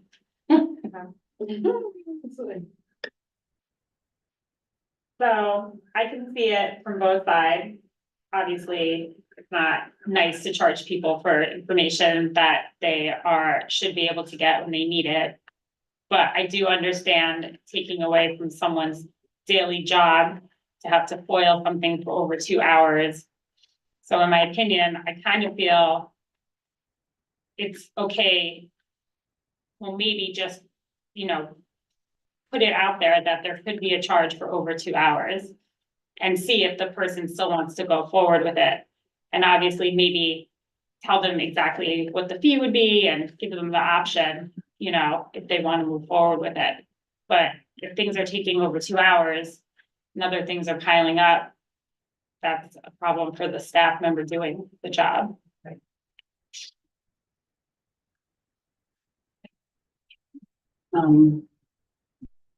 I don't think we should charge. I just feel like hiding behind a fee is just not right for the community because there's people who might not be able to afford to pay for it and still need that information. And I think as a board, we need to just be open and transparent with the community, and that's a part of it. If they need something that they want, they shouldn't have to find funds for that information when the district, and I get it. Right, I understand Carmen is spending hours of her time doing it from what we saw from last year. It's a lot of hours. I get it. But I also feel like in the grand scheme of like our budget and the amount of money that we spend on other things, trying to charge a community for FOIL requests is not something I would be okay with. So that's just my thought. I actually am going to say that I currently don't support the charge. However, I would say that it would be an open conversation for discussion in the future if we were to have to hire more staff to accommodate all of the future requests. So if we're currently able to manage it in-house and there's a, you know, we can, you know, find a way to satisfy all the requests, but not necessarily have to add additional staff in order to fulfill all of the requests, then I'm okay for now saying no. And I think it's worth discussing in the future, should that become a budgetary problem. So I actually agree with everyone. I think it's most important that we discussed the options in public. We discussed the impact on the community. We discussed the impact on our staff. I think we've accomplished that. At this time, I'm not for charging. So in the beginning of this, I started with, we should be looking at charging non-community members, but then that gets into who determines if they're community members versus non-community members. So at this time, I'm leaning towards not supporting this, but I agree with Jeremy. And I think Tamika as well agrees, we may have to revisit this, but we have to hire staff. I personally think we have so much that's going on. We just changed so much within our district and we are piloting new programs. We are doing so much that we're trying to rewrite all of the policy or look at all the policies within the district. I just think that at this time, I don't think we have the time dedicated to continue researching this unless it becomes something that is taking away from something else. So I would say I would not be voting yes at this time to asking anyone to pay for FOIL requests.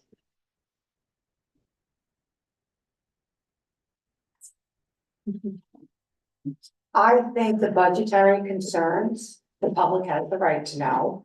So in slide 6, I believe it says 26,000 in legal review or 20.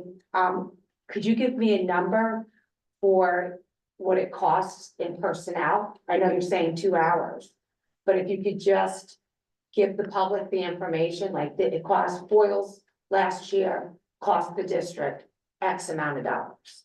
It's hard to say, I think, because some of that could have been overtime.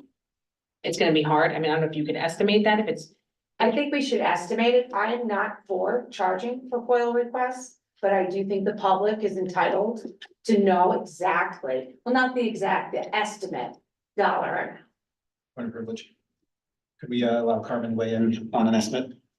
Well, it's not only me, there's other departments that are taking time away, and then I have to have a look at their hourly wages, there's a lot involved with getting that information together.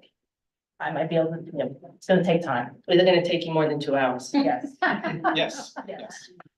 Maybe we could estimate the number, Stephanie, would your request be satisfied by providing maybe an approximate number of employee hours spent as opposed to the dollar component? Because if you have employee A who makes some amount, and employee B who makes another, really what the issue would be if we were to hire someone to help us with FOILs, they would be at this flat rate and it wouldn't be as varying, right? So with the number of hours that we spend, because that's the number of hours that they're not spending helping kids learn more or better or more You can productive. quantify it that way. And I. But then we have that Say one more here. thing, a lot, the technology department is involved in this a lot as well, so their time is enormous, so The time they spend foiling, working on foils, working on foil, yeah. not foiling.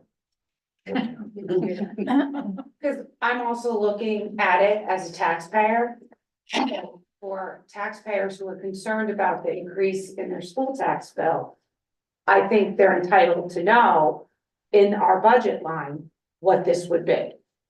It's not in the budget line currently. It's not, it's not in the budget line. So I wonder if we actively start keeping track of hours from the state. That's what I started doing this year, and that's why I think we were gonna have a discussion, to see how this year is gonna go. Yeah.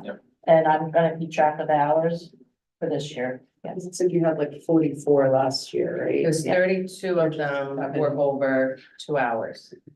Just in the spirit of being transparent for people at home to attach a dollar amount to it, but I'm not for charging. I think it'd be difficult to go back.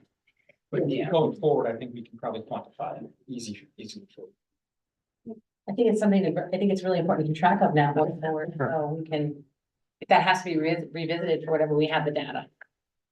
And you won't have to foil them. Come on. No. Yeah, they were great. I don't think I'm gonna add anything that you guys haven't already said. I definitely am not supporting charging at this point. But I think it'll be helpful to have the data, and we'll be able to revisit it because I see both sides of it, like you guys were saying. But I feel like in my job, I'm not allowed to say I want more money because something new comes up. And I feel like I have to just kind of prioritize and figure out how to get the thing done, the extra thing. There's always extra things, so. I'd like to make a motion to table the discussion on the FOIL request indefinitely. Second. That's correct, no?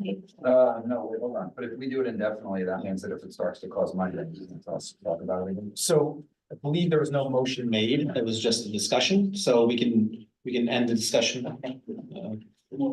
But I do appreciate the board adhering to its strategic plan action item of implementing Robert's Rules of Order in its parliamentary procedures. Sure. Thoughts? That was a great discussion, guys. That's how all of our discussions should go. That has to be said. But it was great. Everyone talks, everyone gets their. Right now. That was wonderful. Oh, man. Ready for those goals? Okay, No. now we move on to our board goals discussion.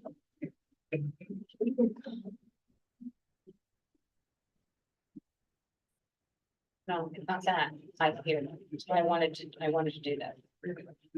I wanted to be able to write, type and really in my hand. Okay. So,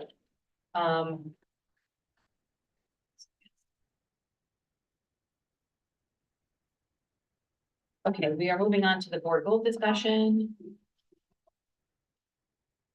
So I started this just the way that Mike starts everything with our mission statement to remind us why we are here. The presentation of objectives. The board sets goals annually. These goals are what we would like to achieve by the end of each school year. We will monitor those throughout the year. It's recommended that we monitor every 6 months. So in 6 months, we probably have a check-in. We will develop these goals together tonight and refine and finalize them at the next board meeting. And our task, everyone at the table is tasked ahead of time with bringing any ideas, discussion points, or goal statements to add or to discuss tonight. So I thought it was really important to include, just so everyone understands, the board goals are different than the district goals. The district goals are set. Mike's gonna present those at the next board meeting. They're set by the administration and his team and Mike's team. They set them, they're gonna bring them to us. This is a little different. This is what our role. So the board's role is not operational. We are here to make sure that our students are successful. And that is for the superintendent and his team to set those, what that looks like, what that means, and present to us as concerns come up. Policy is one of our biggest jobs, but it's really overall governance of the district. So I kind of put a summary. I took this right from the Lisbon New School Board Member Handbook. I actually want to read this because I think it's really important. An effective school board member understands it is not his or her job to run the district, but instead ensures the district runs effectively and efficiently. In other words, the board oversees the education of students and is responsible for school district operation, but does not directly run the district's day-to-day operation. And with that in mind, we create our board goals, which is part of our work to do this. Does that make sense? Okay, so when we were in retreat this summer, we started out with a really brief, quick conversation about what we might want our goals to be to discuss in public, just so we had some kind of starting point tonight. Our first goal was community engagement. We spoke about it very briefly that evening, but we were going to bring it here for what does that mean to the board? How would that look for us, community engagement with our community? Anyone?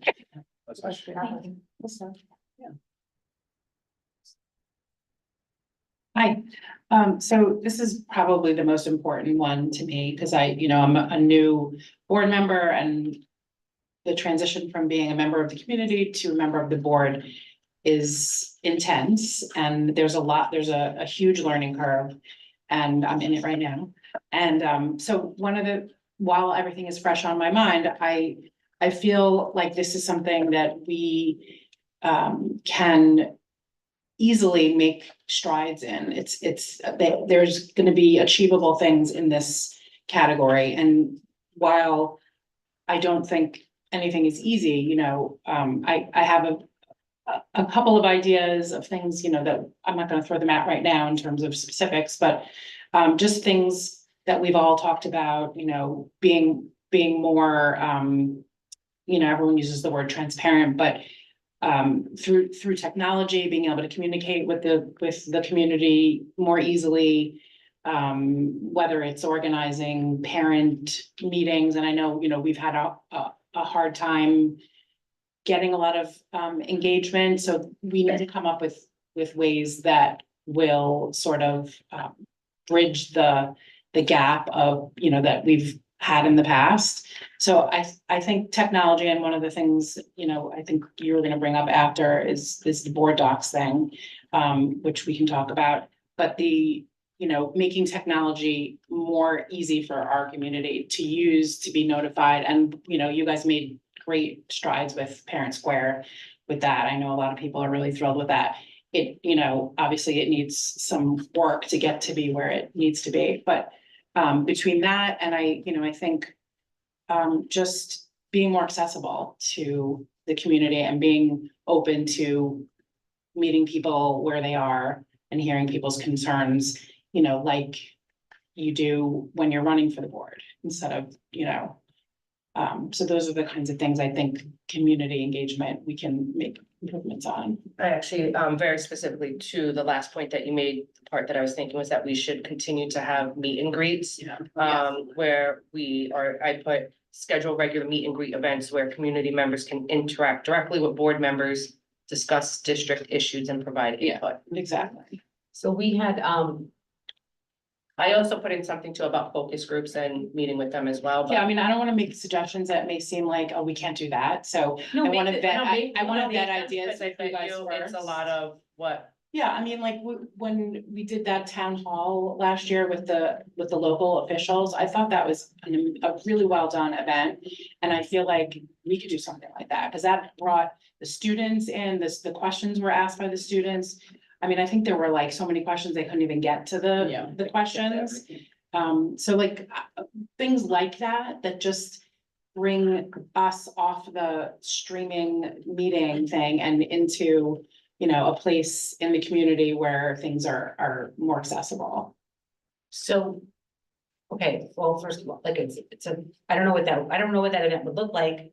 I don't either. To get students engaged, because the way that they got the students engaged last year was, I think the kids got extra points for writing questions and then coming and being present.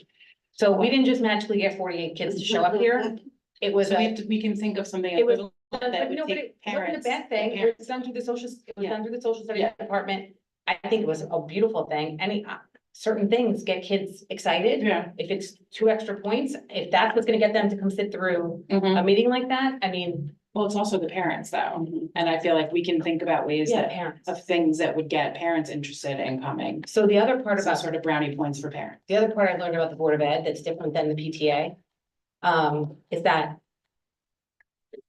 The Board of Ed, like, we only hear from people typically when there's a problem. Right. So we can do community meet and greets.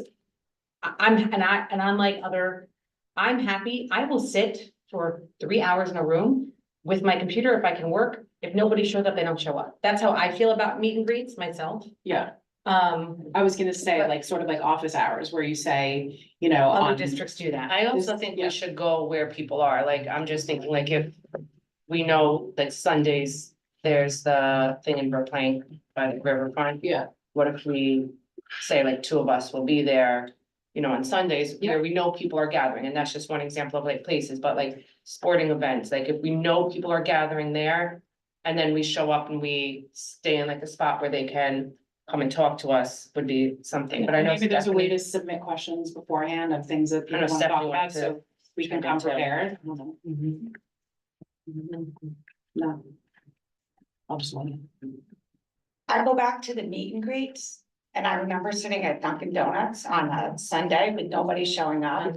So that I'm not willing to do. But I would really like to see like some parent workshops for everyday struggles that parents go through. Like help, my child doesn't want to go to school, my child has no friends, like some. Get parents in to talk about their real problems. And put them in focus groups, kind of like we did with the reconfiguration, when we met in different rooms. But you put parents together and let them talk, and then you're mingling with them and hearing the concerns. But then I have a purpose for going there, Yeah, Amelia has focus groups, not focus groups, Yeah, we have to. but I guess in a sense, it is a focus group. so we would have to learn, so for the board to manage something like that, it would have to be for something for us to learn specifically. Because we can't run a focus group on something as a board. You need a subject matter that we're trying to. Right. A topic. Learn. We're trying to Like, learn. honestly, I would say, I know we're getting really granular in the weeds here. Yes. But let's just say, honestly, cell phone policy, like, that's not something we're writing without feedback.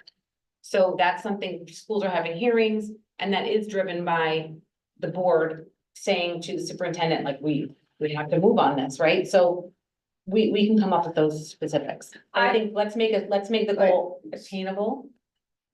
And, But I think we should within our learn purview. from the reconfiguration I was gonna process. say within our purview, because we don't wanna start getting into the wheels. That's why we have the shared decision-making Yes. team, the Site-based teams, they're doing all that work, parents and teachers, they're getting input and feedback, so I don't think we go that far into the weeds, right? I think we need to have more of like a It's more broader parent to overview parent. of just where we wanna be as a board Yeah. and things we wanna accomplish for ourselves, and I don't think we should get that far into it, because then, Unless there's a policy, so Right. a policy would have a hearing, things like that, like we've done in the past, that would work.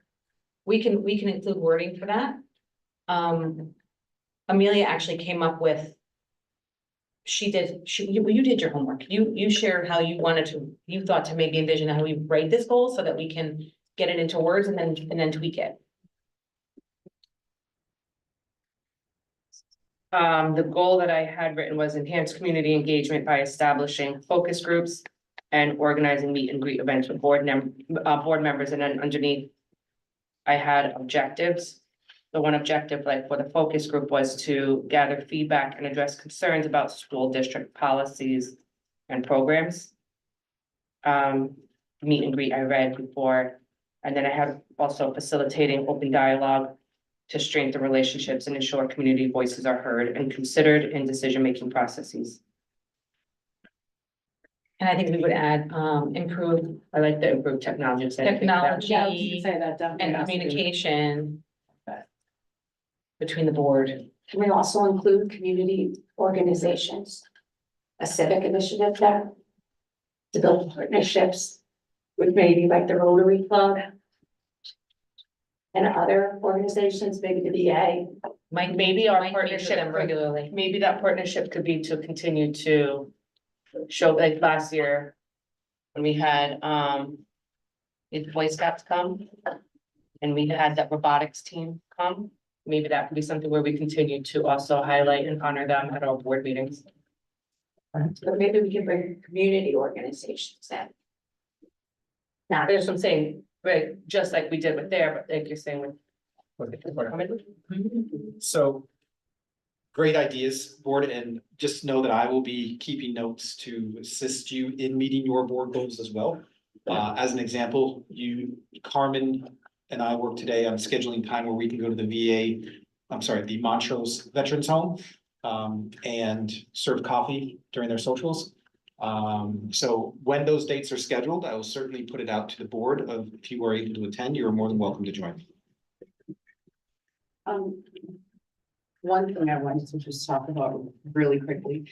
I think we don't get a lot of engagement from the community when it comes to like board docs, right? Because everybody, they have great difficulties figuring out how to like go through all the agenda items and what's on there.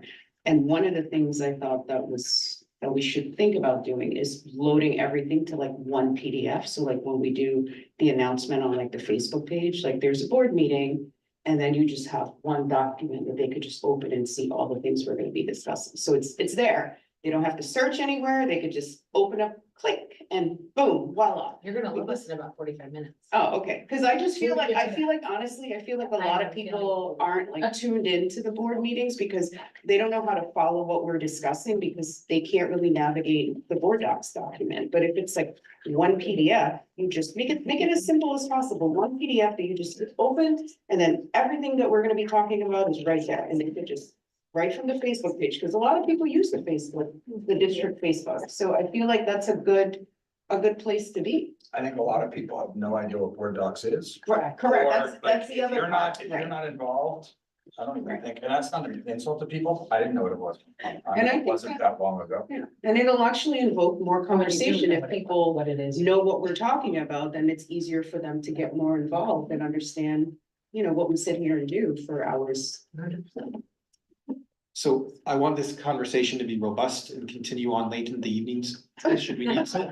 I'd like to excuse the cabinet because I want them rested and refreshed. Bye, guys. Wow. Thank you. Now you're never gonna know what our Wow, goals Mike, are. thank you. I'll watch.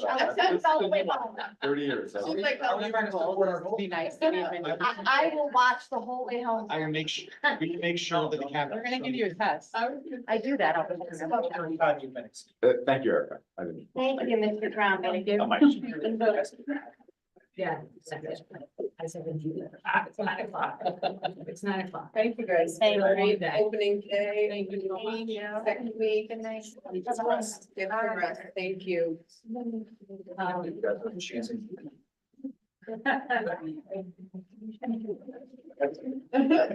So Thank you, everybody. I'm gonna jump a little bit because it's tied to this. We are, Corey and I, Amelia couldn't make it, so Corey and I met with Carmen and Mike and Diligent, which runs Board Docs essentially. So I'm getting ahead, we're getting ahead, this is part of our new business conversation, Corey and I were gonna bring to you guys. So New York State School Board Association is going to phase out Board Docs as it exists right now. It's gonna take 5 to 10 years because 3,300 schools are currently on Board Docs. Now, what we learned is that there's also, one of the kind of where it started was, there's a step up from the regular Board Docs that we have, which is really basic. That basic Board Docs costs $2,700 a year. So it's within our budget. Our entire board budget this year is $8,000. That's part of that budget. It's the light version. It's a light version. So, Ads. Just said, does it have ads? so then we went and we actually explored the version that's a step up from that. And, Carmen, she has a whole list provided to her of what you get with that. It's things like, in that version, it looks a little cleaner. You can make it a little bit more user friendly to the eyes. But that costs approximately $12,000 a year. So we obviously didn't budget for that. But then there is something now that NYSBA is, they just signed this like a week or two ago. With Diligent Community, that is really what it looks like is a website for the board. So everything is there, PDFs, our calendars, our goals. Corey, what else? It was like so amazing. It was like a one-stop shop for the board. Now that is just under $10,000 a year. So what we had discussed, and this could be one of our goals, is we were going to discuss with you tonight to move forward with planning for that to start July 1st, 2025. If we did that, there's an added expense we'd have to budget for that, but the experience of our community members, and there is an app to go along, like they're working on an app to go along with it, would be much better. So, that was part of our new business, but maybe So there's not an app, it's optimized for. it's for mobile. optimized for cell phone.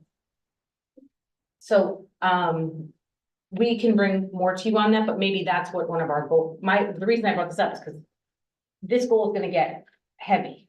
So maybe we want to make that its own goal to improve Board Docs, to improve the user. Yeah, I mean, the one thing in it that excites me the most is literally you can sign up in there for notifications.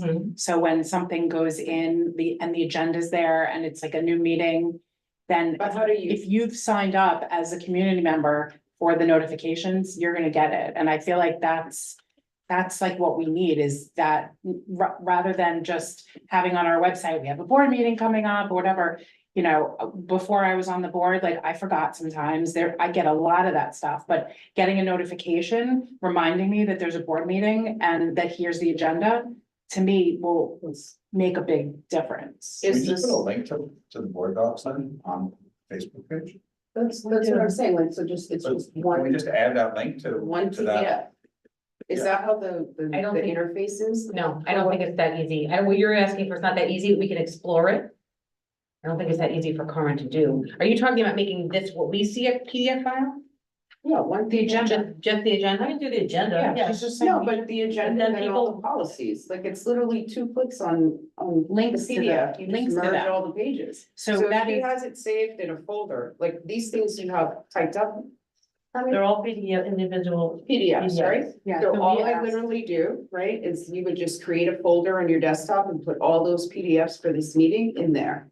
And then in the We'll make one PDF link. thing, you just do Yeah. merge PDFs and everything is one PDF. Yeah. So that you're not, and then all you can do while you're in there is just search it, like move it over, move the pages based on the agenda, and it's all on one. But Facebook doesn't allow PDFs. That's the only thing I was thinking. Correct. If it's Oh, but you can Facebook, do I a don't know link to about the Facebook. PDF. So like you do the Facebook post, you just put a link, here's the link for the PDF, and then you can just click on it and it opens it. So I'm gonna say, we are in the weeds. We need to make a goal Yeah. that, we need to make a goal that effectively accomplishes what you're asking for. So if the goal is part one, make board docs, which is our formal communication with their community, easier to navigate, more easily accessible. That is a goal. I think that's a goal in and of itself. Can I make a small suggestion, a piggyback suggestion maybe? What if the link to board docs for that meeting is just on a Facebook page?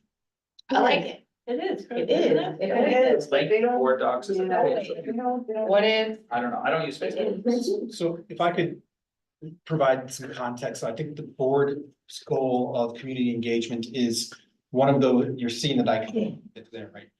You want the community to be engaged, the community is going to be engaged on topics that it finds really passionate about, right? Because we're all busy.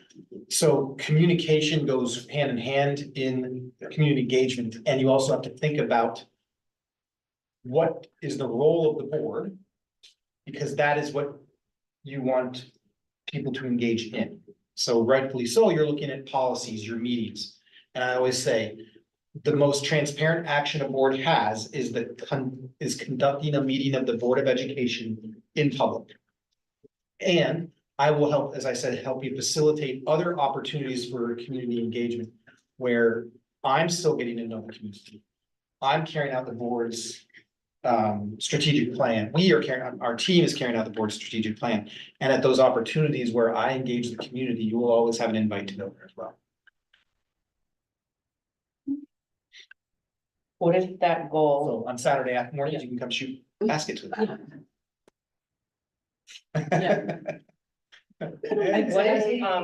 What if it's not necessarily like the goal here, you're right, to like improve the experience, what if we're not going to improve it, what if we research different avenues to be used for, I'm I trying think to it's think just, of the word, like it's optimizing researching. communication technology with the. So to our job optimize right now is interaction to with the community. research some of that.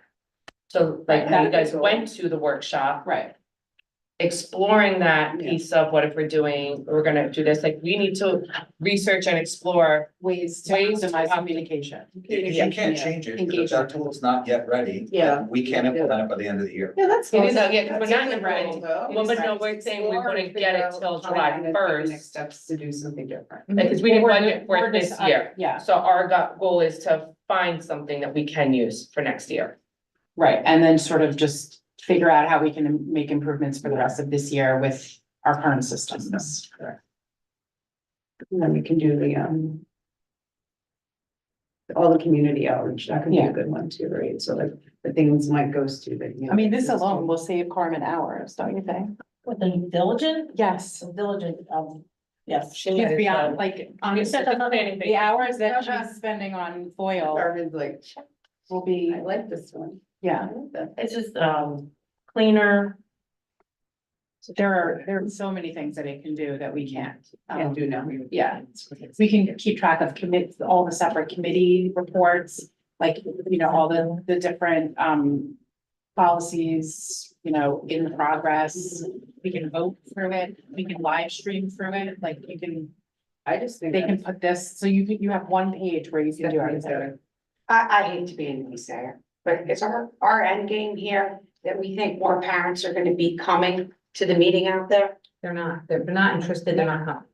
Because I really It's not a think topic when it's they're a interested passion, if it's not a topic that you're interested in, you're not even looking for the information. But I think a part of it is we have to make it easier for them to have like, my thing is, I just wanna give them all the information, right? To say, hey, this is a click away of what we're doing. And they don't have to if- be And here. they don't have to be Right. here, it could Do it on just a be, video. hey, you know, I looked at that PDF and that policy, that 112 thing stuck out to me, maybe something in there. I get what you're You saying, know, all the and so for PDFs me, it's together. just- Yeah, for me. But I don't think putting $12,000 into a new app for board docs is gonna get more people to use. No, it. I don't want that. actually I like, think- the PDF is for me is what I think, because it's easy, Can I- it's. I'm Yeah, sorry. yeah, that's okay. The only advocate of that, of the PDF, we make changes to those things and add things. You know, the agenda gets revised, so then it's just, something would get amiss, that's something I would say. When the agenda gets revised, I'd have to redo all that. Find the PDF. So maybe the goal Well, this you- year is just to put them. You say, yeah, you have the one document and all you do is just open it and it has all the files in there. You literally just delete the one that you're adding and just put it in there. And it's in the file. You don't have to re-merge it. You don't have to re-put them in again. And but then someone has to do it on the website. It's a logistical thing and no other school districts are doing this, so it's something we have to explore. Yeah, I mean, it's just a thought. I just think if you give them all the information, it's a click and it's not them trying to navigate another website and trying to figure out how to do Here's the- something. I'm just gonna say, I'm just gonna say this because I'm actually on Facebook right now. We post tons of stuff on our Hendrick Hudson High School, our Hendrick Hudson School District page, tons of things. Reese there. So, Reese is there? Reese is at the cover photo. So we have the first thing with, the first thing here from 7 hours ago was about one of our students, and it had 83 likes and 17 comments. Our 9/11 post today has 51 comments and shares. Then we have our tennis team, and we have 65 likes and 3 comments. Then you get to the Board of Ed meeting and there's 1 like. I'm telling you, after years of experience doing this, and being the only parent sitting here for many years, it doesn't matter if there's not a topic that they're interested in, they're not going to be. So here's my concern with that, right? For years, we've done it this way and we are getting limited engagement from the community. Why don't we try something different and see if that sparks their interest? Because clearly the old way isn't working. But because you don't want people, unless you have like, the thing is, most boards don't. I don't want want them to be here. I aware want them what's going on. informed. I want parents to know what we're doing so they understand what the Board of Ed is doing. Because a lot of times you meet a lot of people and they're like, I don't even know when the meetings are. I don't have time to look. Well, a lot of people don't even know what the Board of Education does or is. But that's what I'm saying. Correct. I think in order for us to get the engagement, we have to at least Well, try that's why we're something making, different. that's why we're making the goal. Yeah, and I was gonna say the goal though is not saying we're getting it, it's No. just saying we're researching it and Yeah. exploring ways to improve it. You're on the Facebook, can you just answer this question to me? When you click on the link for board docs, where does it take you? Does it take you to tonight's agenda? Or do you have to click through a series of things? Worked, it would. Takes you to board docs. But Because this takes you to the board doc. Takes you- I think you should just put the link, Right Right to to the the agenda. It won't let it, I've tried. it won't let you. No. See that, there's a problem. But It took that's you- a board docs. Board docs is That's limit, not- board docs in and of itself is extremely limiting. Because we have the light version. Yeah, but I don't think the other versions all I that much think the other better. version's gonna. So I don't think the version's gonna. Just post the agenda. well, that's The what I'm agendas and saying. board docs, Yeah. What? the agendas and board docs. I can We do a can post PDF the of the agenda, you can't do a Right, PDF that's- file here. You can't can do do a it, link, yeah. you do the PDF and then you just do a link, and then they click the link You and the can make whole it into PDF any open. file. What if it just gets sent out on? Yeah, but once again, if people aren't interested in the topic, think they're we not should gonna be look at it. Do you guys, But are you guys, this- wait, are you guys really interested in sending out our meeting alerts to every single parent? Or let people No. know the meeting is happening, or, But I mean. what in we're talking another about way now, than though, Facebook. That's what we're talking about now ties back to our goal one, which is talking to the community and doing those focus groups. Maybe that's something that we should be talking to them about. Is this something that you would want to invest your money in? Is this something that you would want to change? Maybe we do something that doesn't cost money. I think that we can't decide necessarily how we feel about board docs without asking, but that's going back to our goal number one. Because that's the thing, if you Of put it meeting out there and everybody, it's a people. simple way for everybody to read it. If there's only 10 people watching these meetings, right, the takeaway isn't just what those 10 people are saying. It's on a document that people can read for themselves and figure out what things they're passionate about or things. And a that lot of speak to times them. as a community member, you're told, look on board docs. Board docs, That's yeah, the that's answer what to I prefer questions. everybody to. But we It's on- get those it's on board emails docs. of the board, like the news clips of education related things, obviously you're not gonna read all of them, but like I like to look at the ones that I like and then click on it, so Yeah. if you got, like, the public got an email with like the things we're gonna talk about, maybe you could click on Yep. what you wanna see, and then maybe you would come, or, The e-clips you're talking about, right? yeah. Yeah. So I think those are good goals. So like, we need to just refine and discuss board docs and how we can move forward with that. Do you Sounds like posting on some of Facebook? what we're I never doing get here anything from Yeah, I Facebook. feel like maybe it It's should not be a different way than Facebook. So part of the problem is what we're coming up with right now are not ideas, but actually instruction, and we're not supposed to give them charge, right, meaning the administrators. It sounds like what we should probably consider maybe is, hey, all of these are valid, let's, through our community engagement and making ourselves available, learn what people would love to see different. Hey, what do you love? What would you love to change, right? Yeah. Two really great questions. And then we can then formulate a series of options to roll out. Because also, look, we just had a conversation that foiling is expensive. Well, if we're gonna have what Carmen has to do it through board docs now, right? That's the tool that has to be utilized. So until there's something else, if we ask her, like even with the eclipse she would then have to have every one of these things made into a PDF that's available on a web page that it can then be clicked into and gone, because it's not, right? Eclipse is just basically aggregating news stories that already exist on the internet, That you click. right? And then they're sharing those websites into a digest, basically. Carmen would then have to recreate all of that in addition to the rest of her job. The number one reason why people aren't involved is because they don't have time. And if you're passionate about a topic, you make time. So if I really look at community engagement and I want to be effective, I think what Amelia said about going to events that are they're already at the sporting event. But you know what? That's the only time you're gonna get parents to come up and talk to you, but I think it has to be, you'd have to have a table or something. Yeah, like I said, I'm fine.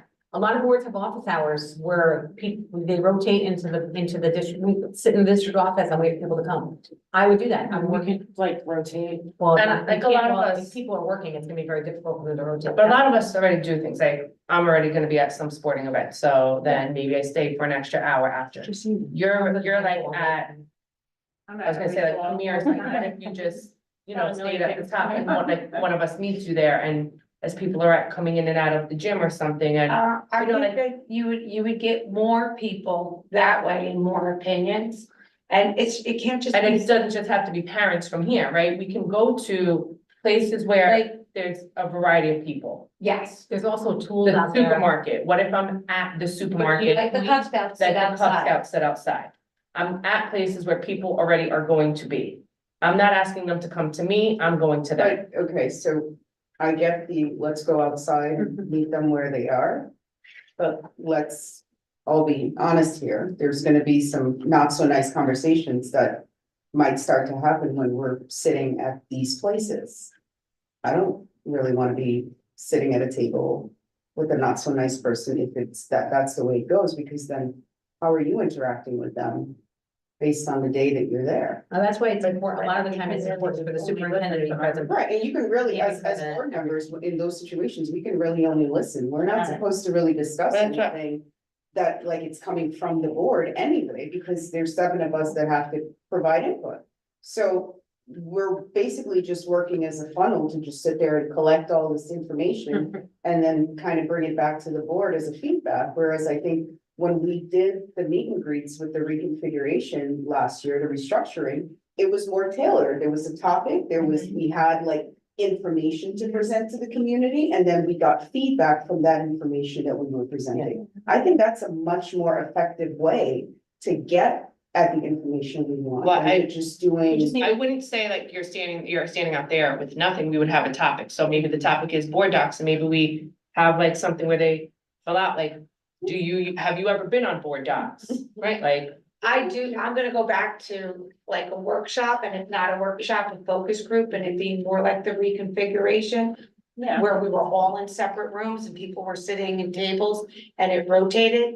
I think I met more community members. I met people who had different points of views that I've never ever considered. It was very productive.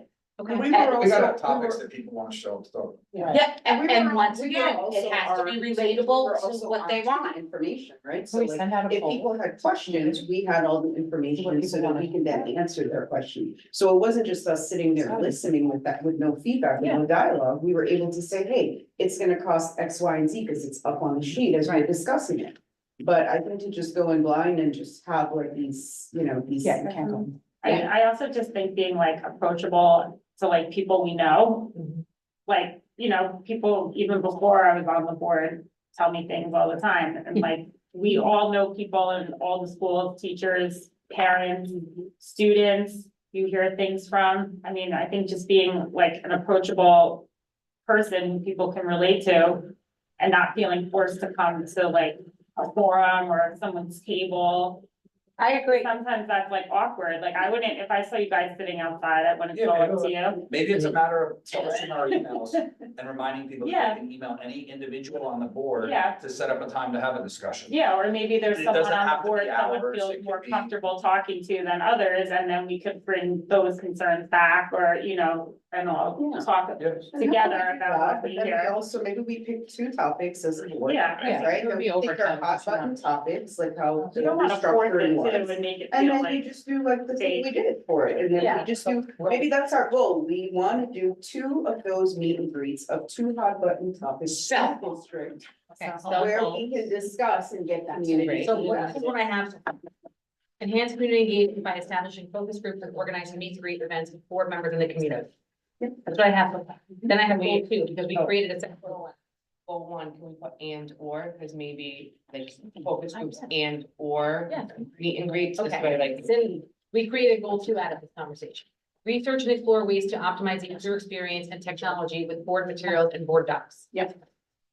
So that's 2 goals, it's almost there.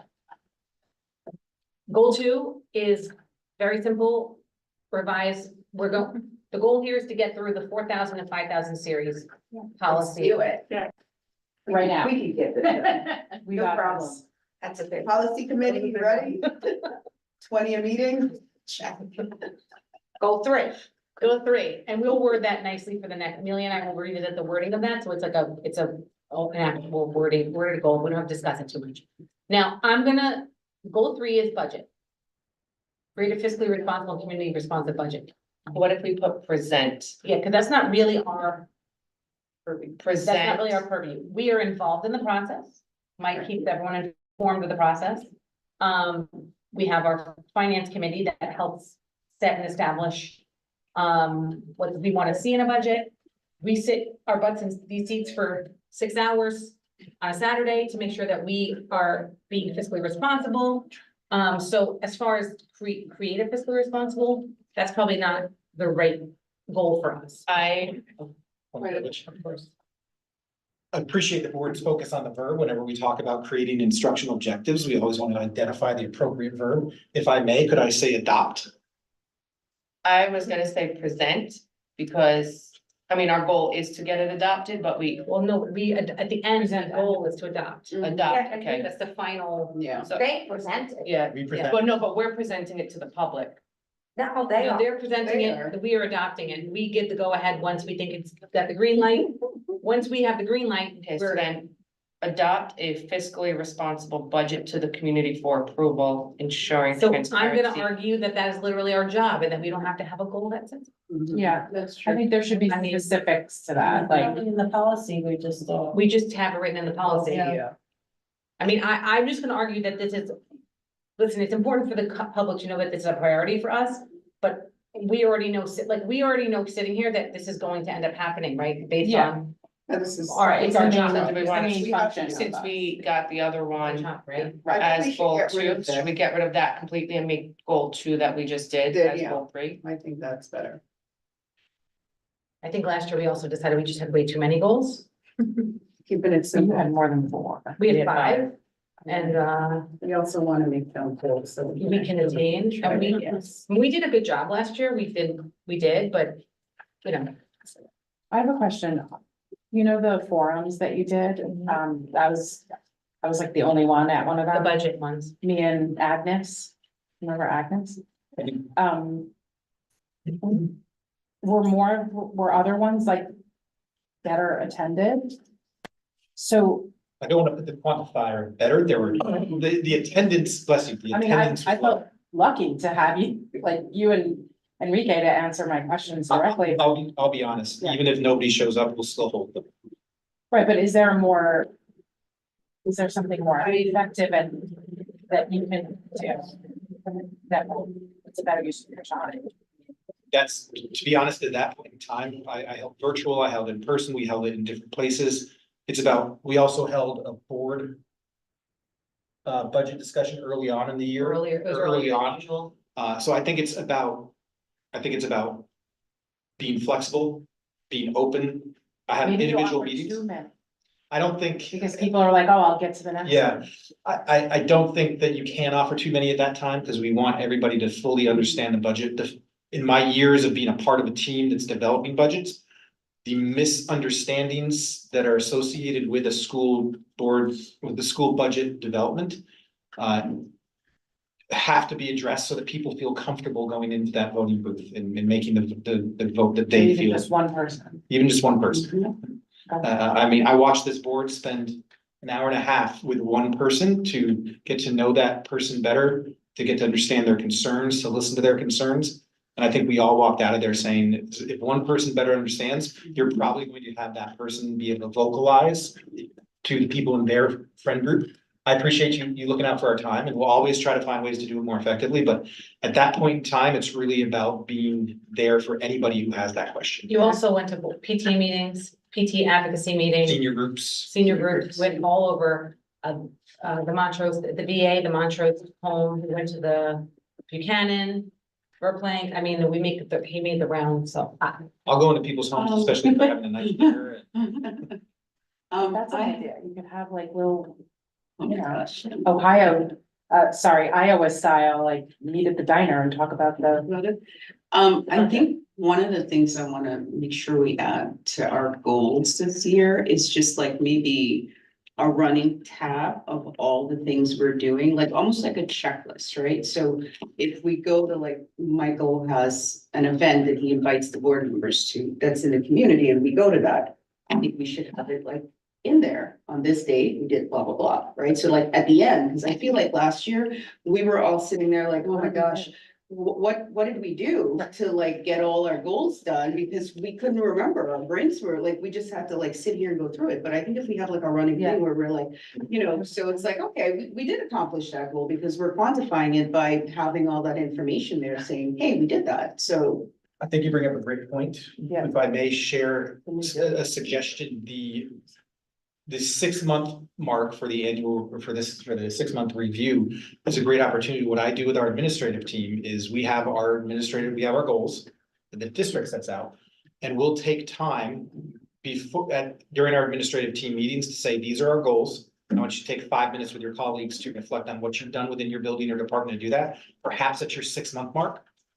That would be a good public, or that would be a good work session for the public to see, for the board to work together to update its goals, because and then it's a good progress check. In 6 months. Whenever you're suggested, Yeah, you can align it to, the district will be provided, I believe we have 3 suggested updates on progress toward district goals, perhaps you can align it to those. And that's also something on the new community, diligent community, they have a goals tracker. You can update, it's on the front, it would be on the like the landing page. So there's a lot of little modules like that will help measurement. Oh, that's pretty cool. Yeah, You already know all the terms. well, you know, I'm trying to advocate for. you're like, harmony. the landing. Those are Keep track of your modules. Sure. Don't, excuse my silence, I'm typing. I'm typing about this, so I'm hearing you keep track of board work to help facilitate improvements and more informed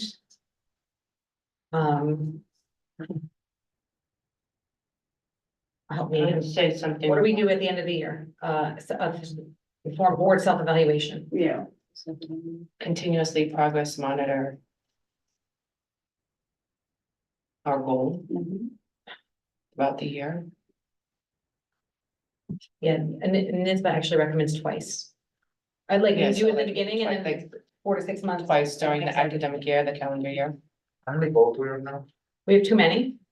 One is, well, I'm gonna just. Yeah.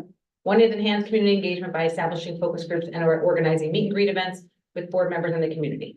Number 2 is our policy, which again, I'm not sure if it needs to be a goal because we're gonna end up doing it anyway. I think the focus here was to make sure that we had an attainable, it was more attainable. You're gonna do it anyway, so. But I think articulating that is key to. Yes, Yes, because. yes, we were gonna, It's a part of- Right. we had a We plan have to be to able do to those. say at the end of the year, we accomplished these Yeah. goals as a Yeah, board, yeah. like we said these were the things we That's said. definitely. So Yeah. that one, but I don't think that one's a heavy lift. It's a heavy lift for the policy committee, it's a heavy lift for our time here. But I don't think it's a heavy lift as far as like, oh, that's gonna be crazy to actually get that done, right? So maybe that's okay to leave. Yeah, I think we leave that. Goal But the work 3. still has to be done and a lot of work. Goal 3 is research and explore ways to optimize the user experience and technology with board materials and board docs. Yeah. Okay. Goal 4, we did not get to a strategic plan conversation as it relates to board work. And then now goal 5, keep track of board work to help facilitate improvement and facilitate and improve. Sorry, I'm tired at this point. Keep track, I know everyone is, keep track of our board trustee work to help facilitate and improve. To provide a more To informed. provide a more informed board self-evaluation, continuously progress monitor our goals throughout the year.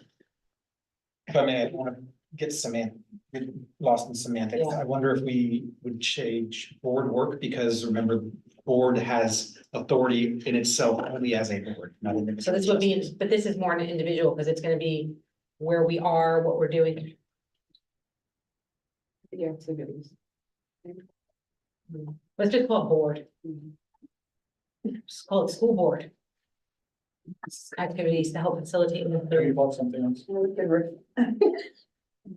We could refine this one. We are gonna keep the strategic plan in there, though, right? Yeah, that's like. Well, we have to. Okay. Okay, so the strategic plan, and this could be quick, so the reason that this is here is because the district goals, when we see them next week, are going to be. I'm gonna make an argument when I'm done, like, I get ahead of myself sometimes in my head. One of the reasons I talk so quickly. Everyone just tell me to slow down. So one of the reasons we had discussed including the strategic plan was because we're in the middle of this. I think it was till 2027. And the district goals this year are going to be focused on our strategic plan. So as a board, we had discussed what our role in that is, right? I can make an argument that all the things that we just did because let's remember what our strategic plan is. Community engagement, Clear and targeted. clear and targeted communication. Number 4 is, Student engagement. no, that's 1. Hold on, I want to read them exactly. So does strategic plan not a goal, and do we just Well, outline it in an effort to support and carry out the Well, I vision of have the a- strategic plan that we have created the We- following goals that are aligned with that? So if I could, I would say that as the board, I think you need to give yourself credit for having that strategic plan in there, and you can be a board of education that has adopted a strategic plan but chooses not to pursue it. Well, our goal was not strategic plan. We put that there because we had a very specific piece of the strategic plan we wanted to talk about. Well, my thought was, is it clear and targeted communications? And shared decision-making, we covered shared decision-making last year. I think the goal of this was This twofold. was It was this. student engagement for improvement and the real world experiences piece, which was, we had discussed getting at least at minimum a student on the Board of Ed. So this is like, the strategic plan could be so many different things, which is why I think we left it at just strategic plan. No, we didn't. Well, yeah, because we left it as that, and that was just a broad topic. Remember, we had like other pieces and we were talking about the student. We were talking about presenting it to the public, and potentially putting it for a vote. And just having that for next year. And in fact, when we went to the NISBA retreat. We got to see that in action with other school districts. And that was going to be one of the piece from the strategic plan that we were gonna bring back, and then lo and behold. What happened this week? Governor Hochul has issued a mandate that every school board must have a student representative, an ad hoc capacity on the school board. We're getting further clarification on that. I believe that each BOCES will develop the process for how that happens for the component school districts to do that. Are they developing? July 1 of 2020. Yes, are they creating the process of how we're selecting them and what their role is going to be? I believe that's the spirit, but we have to wait for further guidance from from PNW BOCES. Because They're I gonna- do they're gonna be think. meeting about that, actually this week. I do think that should be something that is then part of our goal, if it's something that we're going to have to do in July. So I mean, my piece, I guess, was very specific, and if they're going to give us more guidelines for there, I don't know if we can use what I was thinking of putting there, but we should look at, once we have this guidance, then another part, like creating like orientation and training for the student that's going to be coming on. And you almost hope that comes from the state, because every student's gonna have to do it. But then we still have to provide, I mean, is that student going to the state, or is that training coming? They're gonna give us the guidelines for that training. Yeah, So And we're still doing that. as Did of you say right they're not now, voting? They're not a voting member yet. Not 18. The legislation that was passed does have language that says BOCES must also establish a process by which the component districts will select students. But then after we select them, what are we doing with them? I think that's important that we are establishing, so if like, just like when we have our new. Board members here, we get new board training. Wouldn't NISBA do something like that? I don't know if NISBA is gonna do something, because they're technically like, If we're gonna make a goal around it, it should probably be something that is not clearly defined now, because you Well, that's what I'm spend saying, hours yeah. on this, and it all becomes worthless, because they're gonna write a totally different set. or making, maybe it could be something towards, just like when we have the board, like when Tamika and I started. When Corey and Lauren started, like making sure the onboarding is smooth, like it's a seamless transition, that when they start. Almost like providing like the backstory on things that we can, like we can make sure we talk to them about the capital project that's coming up, because they're gonna hear about that. Or, It's gonna be a whole different way of communicating with I think that we're gonna at a find, student level. well, yeah, well, that's what I'm not saying we talk Right. personnel, but Right. we can talk about like. The capital project's gonna have to be Right. spoken about in, I think what we're gonna Although- find is year 2. It'll probably become, so this year it's gonna be a challenge, because there's nothing out, and it doesn't go into effect till July 1, right? So what likely is gonna happen is year 2. you're gonna need to, and then in May or in March or in April. Have whatever the process is to have next year's member. Or the representative of the student body chosen, to then get that person caught up to speed by the beginning of July 1, because there could be a whole new board members. For coming July 1, right? So that whole process for new board members, in our example, the past 2 years has been giving them some opportunity to learn prior to the commencement of their actual term. So this legislation was not discussed with superintendents Ahead of before, time. before it went into place. And one thing that we are wondering as a group is how do we prepare the community for this? Because I think if you think back to some difficult conversations that this board has had to endure, Yeah. I think especially with recent events such as the pandemic, I think boards of education and those board members who sat on the board had to endure some times that where civility was not expressed. And how does that play out when a student is now on the board? Yeah, and I think that with this, we have to think about, we're not necessarily, we're like in limbo, right? We know that this is a mandate, but we don't have all the information. So I think our board goal needs to be like, as more information is coming to us, though we will continue to ensure that the student is gonna be provided proper training, the selection process is gonna be done like proper training. I think we need though to state that, given guidance, here's what we plan on doing. So something along the lines of within the guidance and process that is established, adhere to the mandate in a way that is both supportive and reflective of our community,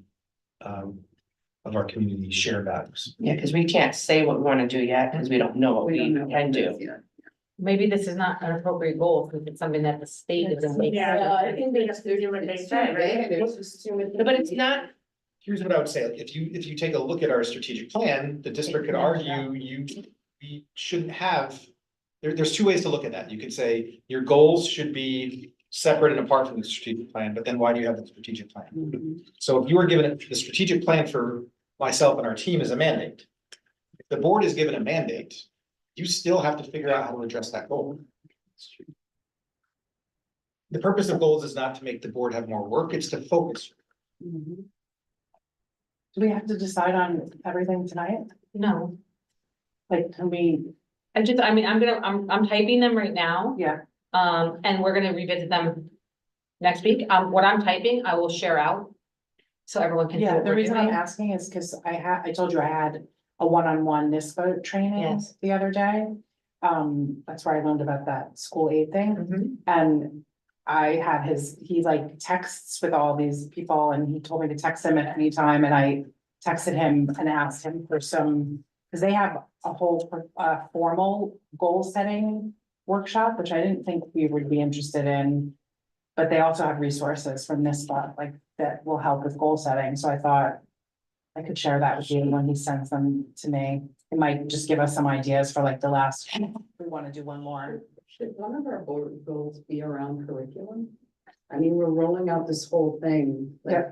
shouldn't our goal be to review what we implemented, how it rolled out, and what stories come out of that as a board? wouldn't that, I would probably say that would Or is that a district goal? That would be a district goal, and then maybe like, maybe that would be something like. We won't be able to get any data this year from it, Right. you know, Well, we certainly can provide the board with data that they would like to see on that as it comes out. I would say that that's a highly operational goal, and we'd be happy to report out. You will see that a goal of every single department and building deals with the student engagement portion of the strategic plan. Yeah, which is. It's in there already.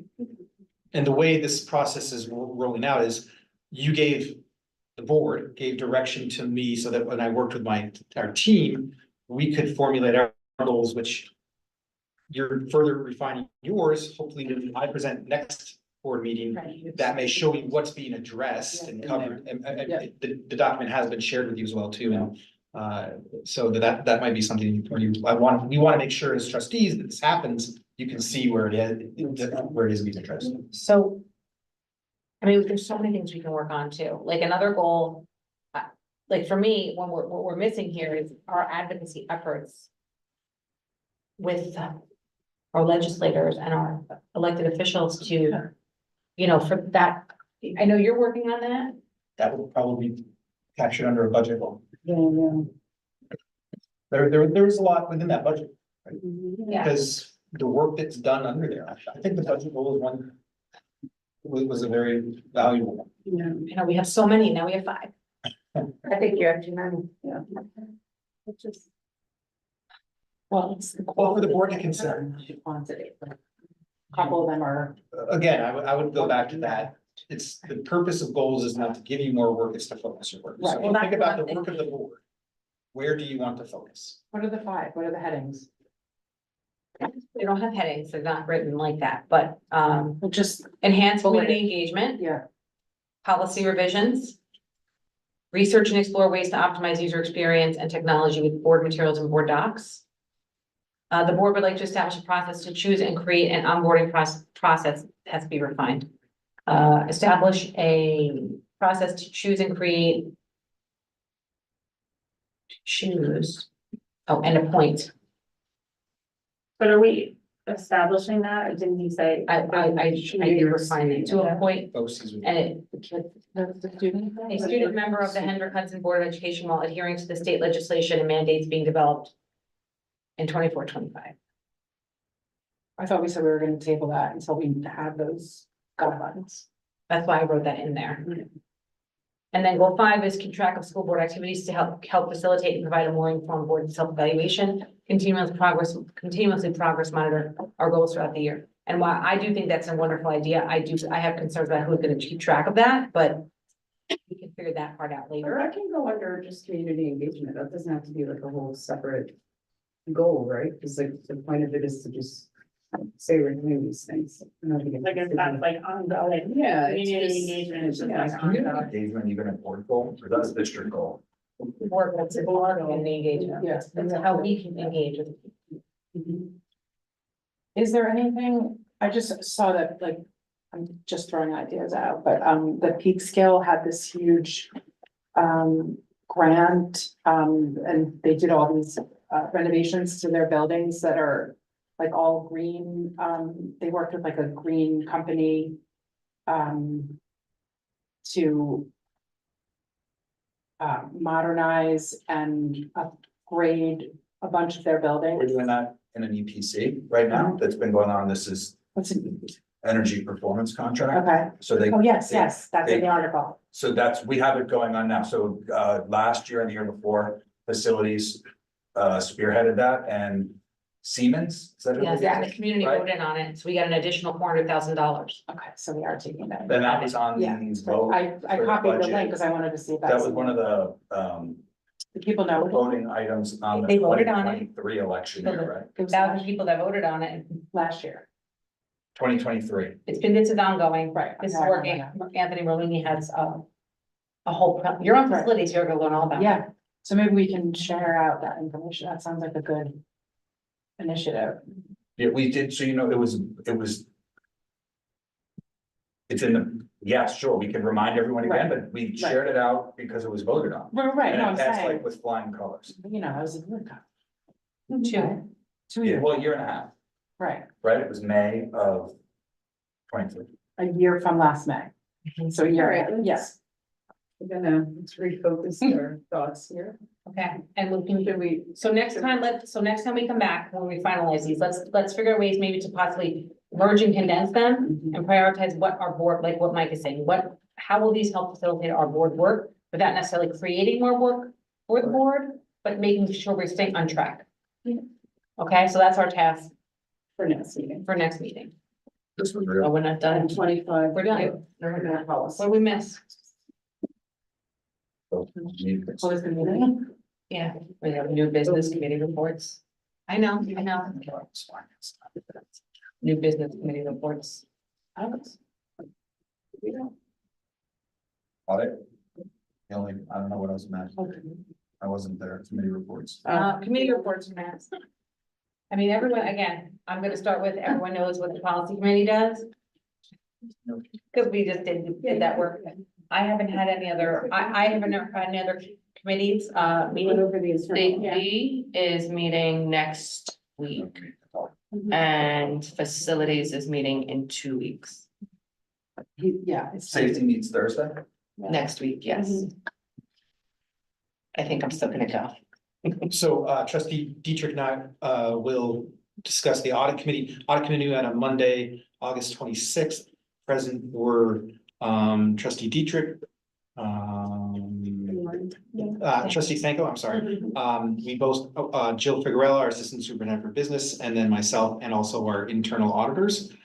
We received an internal audit update that was coming to the, that was wrapping up. Jill provided us with an update on the external audit, the yearly audit for fiscal controls. And we also discussed the development of a charter. Oh, also was Beth Gruber, who is a member of the community member of the audit committee. And we also discussed the generation of a charter to help guide us and protocols for the audit committee going forward. It was a productive meeting. Very productive. Technology didn't do that. I'm just not, finance starts now. Yes. It's like- Good job to everybody. Anyone else ready? Oh, wait, well, Committee that's report? PTA. That's not. We met with the PTA yesterday. for the I say all the elementary. PTAs are starting up now. Those are starting up. So Amelia and I were on that call yesterday. It's pretty good. So you're still doing virtually for elementary? Yeah. Yesterday was virtual. I don't know if they're gonna switch over to, last year it was hybrid, that there was, well, not hybrid at the same time, it was some in person, Some. some virtual. Virtual. I love that it's virtual. Yeah. It's the only. I thought it was a good idea. And I'll take For me, for the high school one.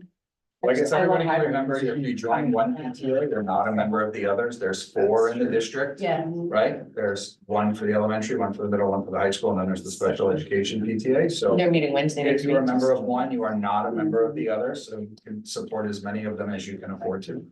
Information on signing up Me for them. too. I Found my can most get recent, today. you know, the update. Thank you, Mike, for including them. Yeah. The high school PTSA met this week. SEPTA meets next Wednesday. Unfortunately, the meeting with SEPTA is also the day of the parent. They may- Out middle school. They are, Teachers. we mentioned that to them at the high school PTA meeting, there might be a new date for that. So just be on the lookout.